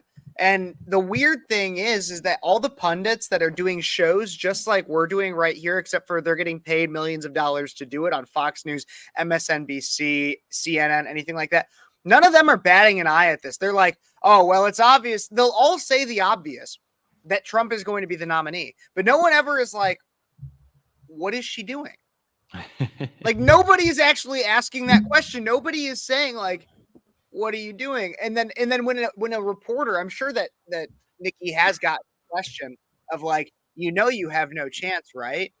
She just pretends like that doesn't exist. Like, there's nowhere in there where she's like, man, like, I really have like, we see, or I recognize that Trump is winning a lot. Like, she never recognizes that, even when there's been multiple times where she has claimed that this was a 2-person race when no polling data would show that. I nobody's think I asking know. this question. Why is nobody asking this question? It's pissing me off. Like, Well, I think I know why she stayed in the race for this long. And I don't want to be cliche, but I think she's taking the elevated energy from the wellness company. Oh, I think another that's what she's sponsor. taking. To be honest. Oh, She's Gentry, wait, probably what do you got? elevated energy. Because Wow. here's what I do. I take this instead of coffee in the morning. Well, I also have coffee. I'm trying to get off coffee by using this stuff, but it gives me great energy and clarity. And if she's gonna be in past Super Tuesday, I guarantee you, this is what she's taking. This is from the wellness company, twc.health/breakaway. If you use code breakaway, you get 15% off. And I think this is what she's taken, to be honest. Gentry, Make are you sure sure she's you not are taking are you not are sure she's not taking this, Gentry? There you go. I was gonna say that's She exactly does what need a she first needs. aid kit to revive her campaign. Exactly. is There there you go. is there any aloe vera in there? How would you treat the burn she's getting? Oh. So we do want to thank our sponsor, the Wellness Company. They're incredible. They also sponsor people like James O'Keefe, who really allow him to do those crazy things that he does and go and expose people. But the unique thing about the Wellness Company is not only do they create great supplements like the one that Gentry just showed, which they actually have something called Spike Support, which if you've gotten the Ouchie Fauci jab, you may be still producing spike proteins that cause massive inflammation in your body. There is a way to reverse that. It's been shown, and they have a supplement called Spike Support, which makes your body stop producing these spike proteins. It's one of the main irritants of what's called long COVID.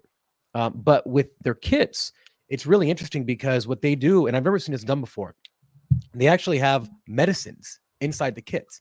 So now they have things like contagion kits, medical emergency kits, this first aid one, but they have things like hydroxychloroquine, and they have ivermectin, and they have all these things that you actually need. And they have this little pamphlet that says, if you have inhaled this, then you need to take this much of this. It's a little pamphlet, which is really unique and really cool. So you get those medicines with it, but they have tons of other products. Shout out the Wellness Company for sponsoring us and making this show possible so that we can bring all of this news to you. So check them out. Code Breakaway will save you 15% off. And if you want to be one of the best campaign staffers, go ahead and send one of these emergency kits. How about 10 emergency kits over to Nikki Haley's headquarters? I'm not sure if there's a heartbeat, honestly, in that headquarters tonight. So just check up on them. Can you imagine their staff right now? They're probably just like, I mean, I don't know. No, I know what they're doing, Gentry. Just be like, what is going on, you guys? No, they're all preparing that sending speech emails. right now. They're all sending emails to people they know on the Trump campaign, like, "Hey, do you got a position open for me?" You know what I think? No, No, they're- actually, what I think they're probably doing is, I actually bet they're having a great time. You want to know why? Because there was no pressure. They knew they weren't going to win, and yet they still have millions of dollars in their bank account. I don't know about Well, you, Kevin, but I don't like losing no matter what. No, but these people aren't like that's the thing, though, is to them they're not losing because it's not about They're still winning. people, though. They're still people. No, it's not about winning the presidency, though. Like, anybody who's still on this campaign does not actually believe that. I Nikki think Haley they is do. winning. That's why they're there. Otherwise, they would jump ship. It's a Well, then terrible resume they builder. are more It's a terrible brainwashed, resume and builder. if they are more brainwashed than anybody I have ever met. Like, That's okay, what I'm brainwashed. saying. That's what I'm literally- saying. They literally thought, I promise you guys, they literally thought until yesterday's SCOTUS ruling that there's a chance that she'll be the nominee. They're like, Trump's going to go to jail. He's going to be off the ballots, yada, yada, yada, all this stuff. In a single, like in a span of like 3 days, they got hit with the worst news possible. SCOTUS is pushing that one of those cases that has to do with the DC indictment past the election. That won't have any influence. And now they're saying that he can stay on all the ballots, 9-0 ruling, by the way. So Nikki Haley seemed to be like the only one rooting for this, along with the very far left Democrats. And that's it. I mean, yesterday They was still the have end one of their thing. campaign. They still have the immunity case that SCOTUS is going to see, apparently. So I think that's their last. That's what they pushed after the election. So now, Oh, they extended it already. yeah. So they're not gonna be. They won't like hear that case until after the election. I think like they will only hear that case in like January 2025. Wow. Yeah, I mean, That's smart of them too. That's smart.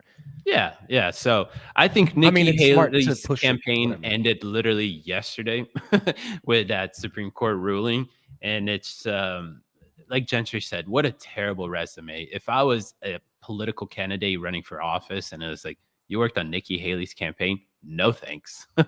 Well, here's why I say it's a terrible resume builder is because last year I was really trying hard to get a job on the Hill because I wanted to go try to go make a difference. And obviously I'm fantastic at social media. That's my thing. I love content. And so I was like, okay, well, I'll go do comms, whatever. I got a couple interviews because I have friends there and my resume was floated like all throughout there. But it was my lack of experience in politics and social media that is a reason why I didn't get a job. And I know, especially in Republican circles, the resume builder, especially in politics, is like a really, really big deal. And so if you like, I'm surprised that people even went to go work for the DeSantis camp for so long because they're going to be seen as like black sheep because there's a whole bunch of people in the Trump movement that are like, oh, you weren't loyal, so we're not going to hire you in the future. There's a kind of like a weird thing. Yeah, but the thing is, these lifelong little like political campaign people, they hop from campaign to campaign to campaign, and The people smart need ones, people. though, the smart ones choose the right ones. The smart smart ones, people- no. You want to know the smart ones? The smart ones aren't working for the campaign. The smart ones are working for the consulting firms. Boom. The think tanks. That's really what it is. The smart ones are working for the consulting firms because the That's true, actually. because this is what everybody learned in 2022. I forgot the name of the firm, but there was one firm that was hired for like 30 to 40% of Republican campaigns in 2022. And Find out what that is because we the need to talk BlackRock to them. of Republican. yeah, and they consultancy. lost, and it was like 75% of their races they lost, but they still made like millions of dollars as an organization. Probably more than And that. then those Yeah. candidates And went they're to go getting work for hired, them. and they're getting hired again this cycle. Like, and nobody's like, huh, maybe we shouldn't do that anymore. Like, no, so the smart ones are working for the consulting firms that are because there's like, and the thing is even if you tried to like boycott them, well, then what we need a massive influx of support for every grassroots candidate because these like the three consulting firms that have an oligarchy on helping out with campaigns, they're all with the RNC. They're essentially a part of like the Republican They're just an swamp. extension of it. Exactly. Yeah. And so the RNC, which holds the concentrated wealth that is distributed into campaigns nationally, well, they will distribute it to the campaigns that they deem fit. And a way that they do so is they deem it fit by if you have these consulting firms, if you're willing to play ball, if you're willing to not necessarily represent the people, but represent the will of the swamp. So here's what I think we should do. I think for 2026, Breakaway has a consulting arm. That's I think that's a big. I don't think you realize how big of a of an undertaking that is. It's not impossible, but we absolutely could. I mean, I currently do work with a political consulting firm, a small grassroots one out of Illinois. I'm consulting a congressional race and a state rep race. And I can tell you it's not as easy as it sounds as just telling them what to do, because even if you tell them what to do, they're not going to do it. Let me just go off for a second, because I cannot stand anything related to the RNC or anything that they do related to political consulting or political campaigning, whatever it is. The reason you lose is because instead of taking all that money that you're spending on luxury stuff like your limos, private jets, fancy bars, all this stuff, how about you pay the freaking people running the campaigns a little more than what it would cost them if they went to flip burgers at McDonald's? Because listen up real quickly. When the Democrats get paid $5-6K a month to be a freaking field director, which is just making sure that people are actually knocking on the damn doors, and then on the other side, Republicans are paying for the exact same job $3,000 a month for an experienced political guy, you are out of your mind. No reason. We are losers. We are not well organized and we're not well funded. And all we do is just spend all of this money on useless stuff instead of just giving a little more money to people aged 21, 22, 23. They can actually make a living out of this. And guess what? You pay them a little more, you're going to make their lives better. They're going to actually want to do this stuff. So how about this? Well, how about we just double everybody's pay so that we can actually get people to want to work these jobs? You can take a cut on your limos and stuff like that. And look at that. We'll start to look like the DNC in a better way. Like, I like the DNC of how well organized and well funded they are. The RNC can be the exact same thing. So it just pisses me off. Yeah, it's the same thing with cops and nurses and even teachers who are not woke. Like, if you're going to pay someone the bare bottom minimum to do a job that is arguably the most important job, which is teaching the next generation, then you get what you pay for. I have a friend who quit his job as a teacher. He was an English teacher. He loves teaching, but he can't survive, literally cannot survive paying it. He was working a second job at night to make ends meet. And I'm like, this is the worst. He goes, dude, I'm done. And he went and he went up north. I don't know what he's doing now, but it's sad that he had to resort to that. Because I remember when I was growing up, one of my teachers, I thought he lived the best life ever. He goes, you know what? I don't make as much as I would if I was in business, but me and my wife, who's also a teacher, we get to travel for 3 months out of the year. And then we come back and we work and we get paid. I'm like, that actually sounds pretty cool. This was in like the mid 2000s when, things weren't as crazy as they are now. So pay them more. They're going to be loyal to you. They're not going to hop ship at the first sign of, someone's offering them something on the, greener grass.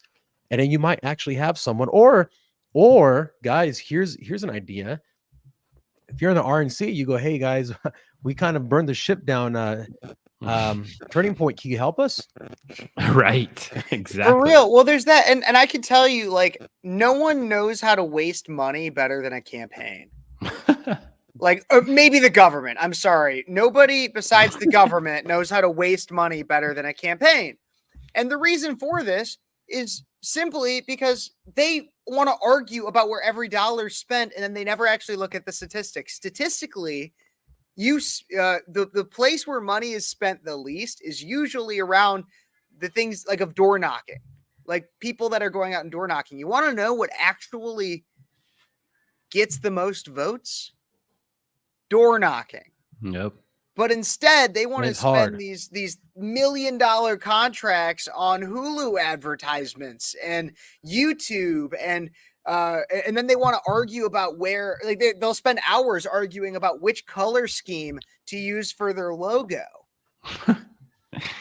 It's stupid stuff. It's crazy. And if you haven't seen, just go look at that RNC report and look at the difference of how much they've spent on what. Yeah, and the waste compared to the DNC. I think the DNC literally spent like $1,000 or $2,000 on, like, I forgot what it was, but it was one of those luxury categories. And the RNC spend like $5-10 million. That's a big difference right there.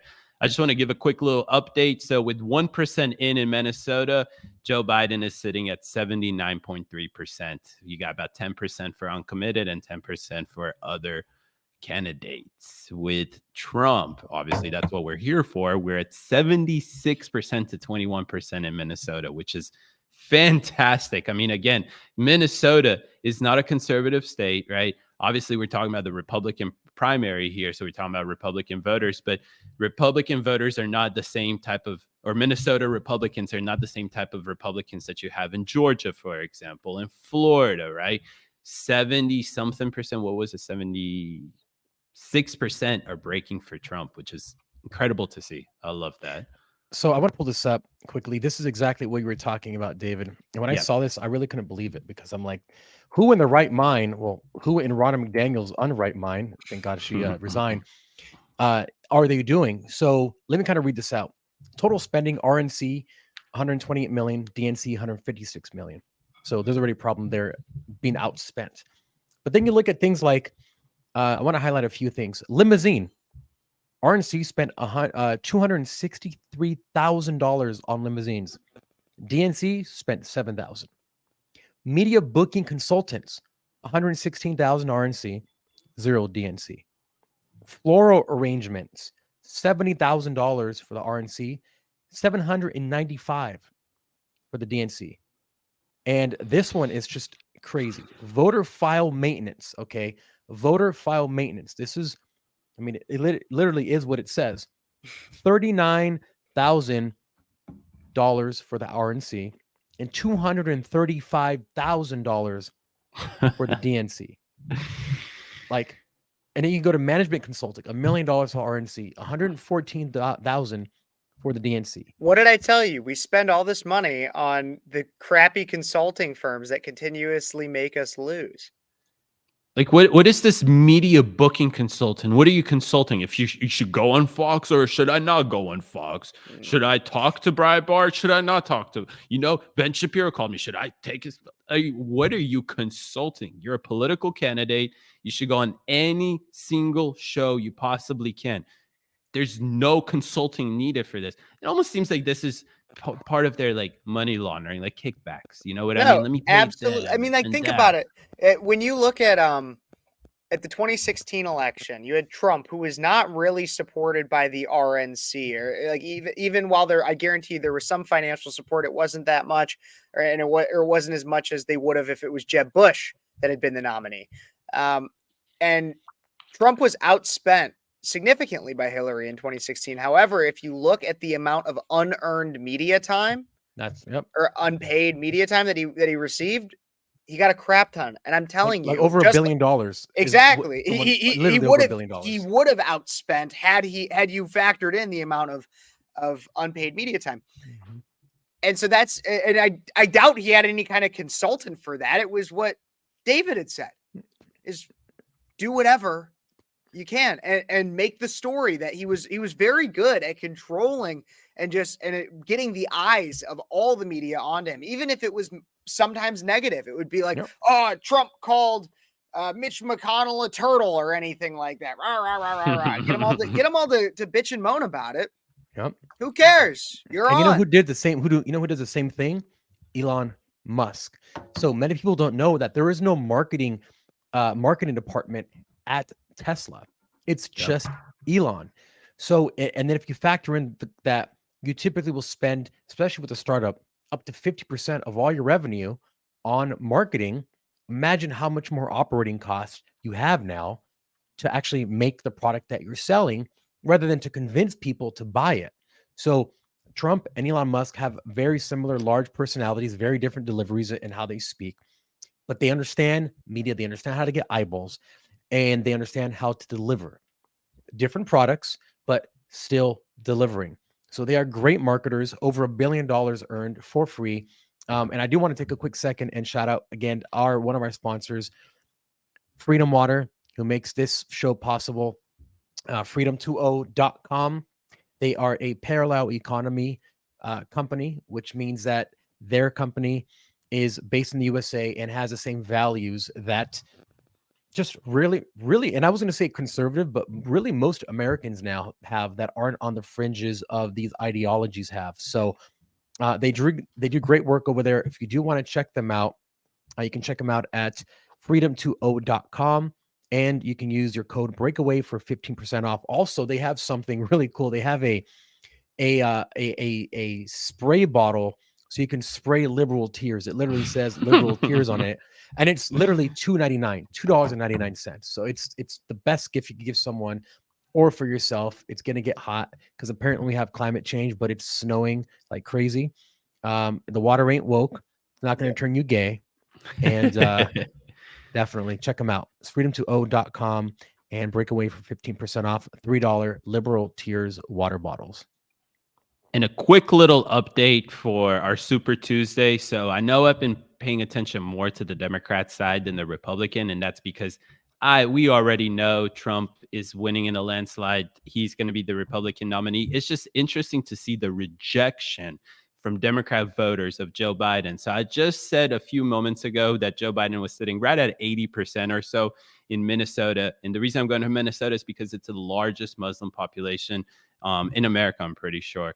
So he's now down to 75% with 15% uncommitted, and then an additional 10% or so voting for an opposition opponent like Dean Phillips, for example, or something like that. And this is a trend happening across northern, like blue states, like blue wall, I would say, across Michigan, across Wisconsin. You'll see this, right? It's just very, very interesting to see. On the flip side of it, we have President Trump with Nikki Haley, right? Nikki Haley, where is it? It just went. Where are you at? Still standing strong at 75% to 22% in Minnesota. Great, great, great numbers. Seriously. It's amazing. It is. It is. Boys, we're coming up on 2 hours, so I think it's time to wrap things up, huh? Might be getting close to that point. I can tell you I'm a little tired, but a little tired. Hey, but you got your Freedom 2.0, so I should have had Gentry's energy pills or whatever he's taking. Yeah, right. Or here's a little quick tip: put yourself on mute and scream at the top of your lungs and get all that adrenaline going, and then come back in ready to go. That's a good way that to actually do works. You call it the silent scream. Well, I just did it, and I can tell you, I'm a little bit more up now. I'm a little bit David, more you should try it. Well, I've been here all 2 hours. That's great, guys. We didn't all get our pump on right before this, going and working out, Fabian. That's true. Exactly. That's true. Fabian could go on for a couple more hours. By the way, guys, if you are in Vegas this weekend, we will be at Replatform Vegas. It's an incredible conference that basically pairs people who want to be or already in the parallel economy. So merchants, entrepreneurs, smaller banks, companies that have been deplatformed because of what they sell, because of what they say, because of what they believe. They are creating a new economy, what's called the parallel economy. If you don't know about it, it's incredible. Essentially, it's just the same products and services that you get from any other big market retailer like Target or Walmart. However, when you spend your money with them, you know it's not going to go to transition children or to all of these LGBTQ plus alphabet soup organizations like they do with Target and things like that. So we're going to support it. Breakaway USA will have a table there. So come say hi. We'll have some freedom water as well from you, so you can come taste some freedom, say hello to us. But it is the 8th through the 10th in Vegas this weekend. Shoot us a DM if you do want to attend, and I'm sure we can arrange a time and place that we're going to be, so we can tell you where in the convention we are. We do want to shout out our sponsors one more time: The Wellness Company, which provide incredible supplements as well as medical kits that actually have medicines in them, not just things that you can use just to patch up, whatever happens to you, which they also have. So shout out to them. They are sponsor James O'Keefe, who does incredible work uncovering these miscreant, these deviants, these narcissists and other people in this administration and around the pharmaceutical industry, etc. So shout out to them. Breakaway for 15% off, and Freedom Water, of course, for 15% off as well with the Breakaway code. Thank you to all our sponsors. Thank you so much, guys. It was such a fun show. It was Breakaway Special Edition, Super Tuesday edition. We got the polls covered. We talked a lot of politics, a lot about 2024 general. I mean, we went everywhere. We even shouted out our sponsors. So I appreciate you guys. Thank you guys for coming on. It was a great night. Thank you for everybody that listened. Share this with as many people as you can. Give a big old thumbs up. It really helps the algorithm, especially with the censorship. I mean, crazy stuff what we're going through. Follow us, connect with us, stay updated with everything. We got State of the Union that we're going to do this week as well, right? A little commentary. So stay updated for one of those updates. And that one's going to be night funny for me. Yeah, I can't wait to Biden talking for an hour. Holy, like we'll see. They're getting some of the best. Yeah, I was gonna say they're getting some of the best drugs ready for him. Yeah, I want some of that stuff. Oh yeah. maybe we can find out what they're pumping him with, and then the wellness company can sell that as a supplement. Gentry can get on it too for some clean, healthy energy. Yeah, you call it the Biden. Doesn't last long, but while it does, you feel great. Whew. That's funny. No. All right, We guys. fellas. Right on. All right, you guys. Thank you for coming on, and make sure that you follow Breakaway_USA on Twitter and anywhere. We also have a podcast on Spotify and Apple iTunes that's called just Breakaway USA. You just search Breakaway USA. We're doing a lot of things. We have a lot of short form content that we create on social media, as well as this longer form stuff like you are seeing now. We love that there's 103 people on X watching right now. That's incredible. Thank you so much to all of you sharing some of your time with us instead of watching other news like CNN and MSNBC, which I don't know anyone who watches that. But even other outlets, we really do. We have no barriers. We have no filters, as you probably saw.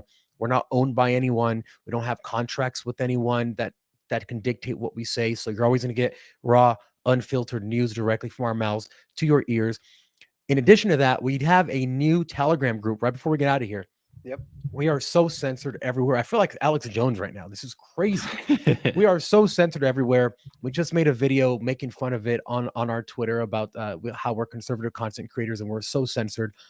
But you need to get news out. And X is a great place for news. What we do is we curate on Telegram a lot of the best stories from around the internet, including X, and we give you the story raw and unfiltered. It's Telegram. You know what I'll do? If you add us on to X, I'm going to put a link there, or you can access it from our Breakaway USA Instagram account. But it's just a group where you can get really good news whenever it happens all day long. Absolutely. So, and make sure to check out all of our individual creators as well, whether you're watching, if you're currently watching on David's, or if you're watching on any of our Breakaway USA stuff, or even watching on my YouTube channel. We all have all of our stuff pretty much linked in some way. I'm speechless with Kev. I know David's got his own, if you want to shout any of those out, Fabian Lux as well. Follow me, David, Kate, everywhere. You can find me on Instagram, YouTube. We're streaming on YouTube, so thank you, gang, for staying with us 2 hours. I don't think I've ever streamed this long on YouTube, so thanks for staying in there. There's a good amount of you guys that came up, so thank you. I call them the Critical Thinker Army because they are. Absolutely, guys. Thank you so much, and we hope to see you in the Telegram group and on the live streams once again whenever we do it again. Heck yeah. Good night, guys. Thank you. All right. See you, everyone.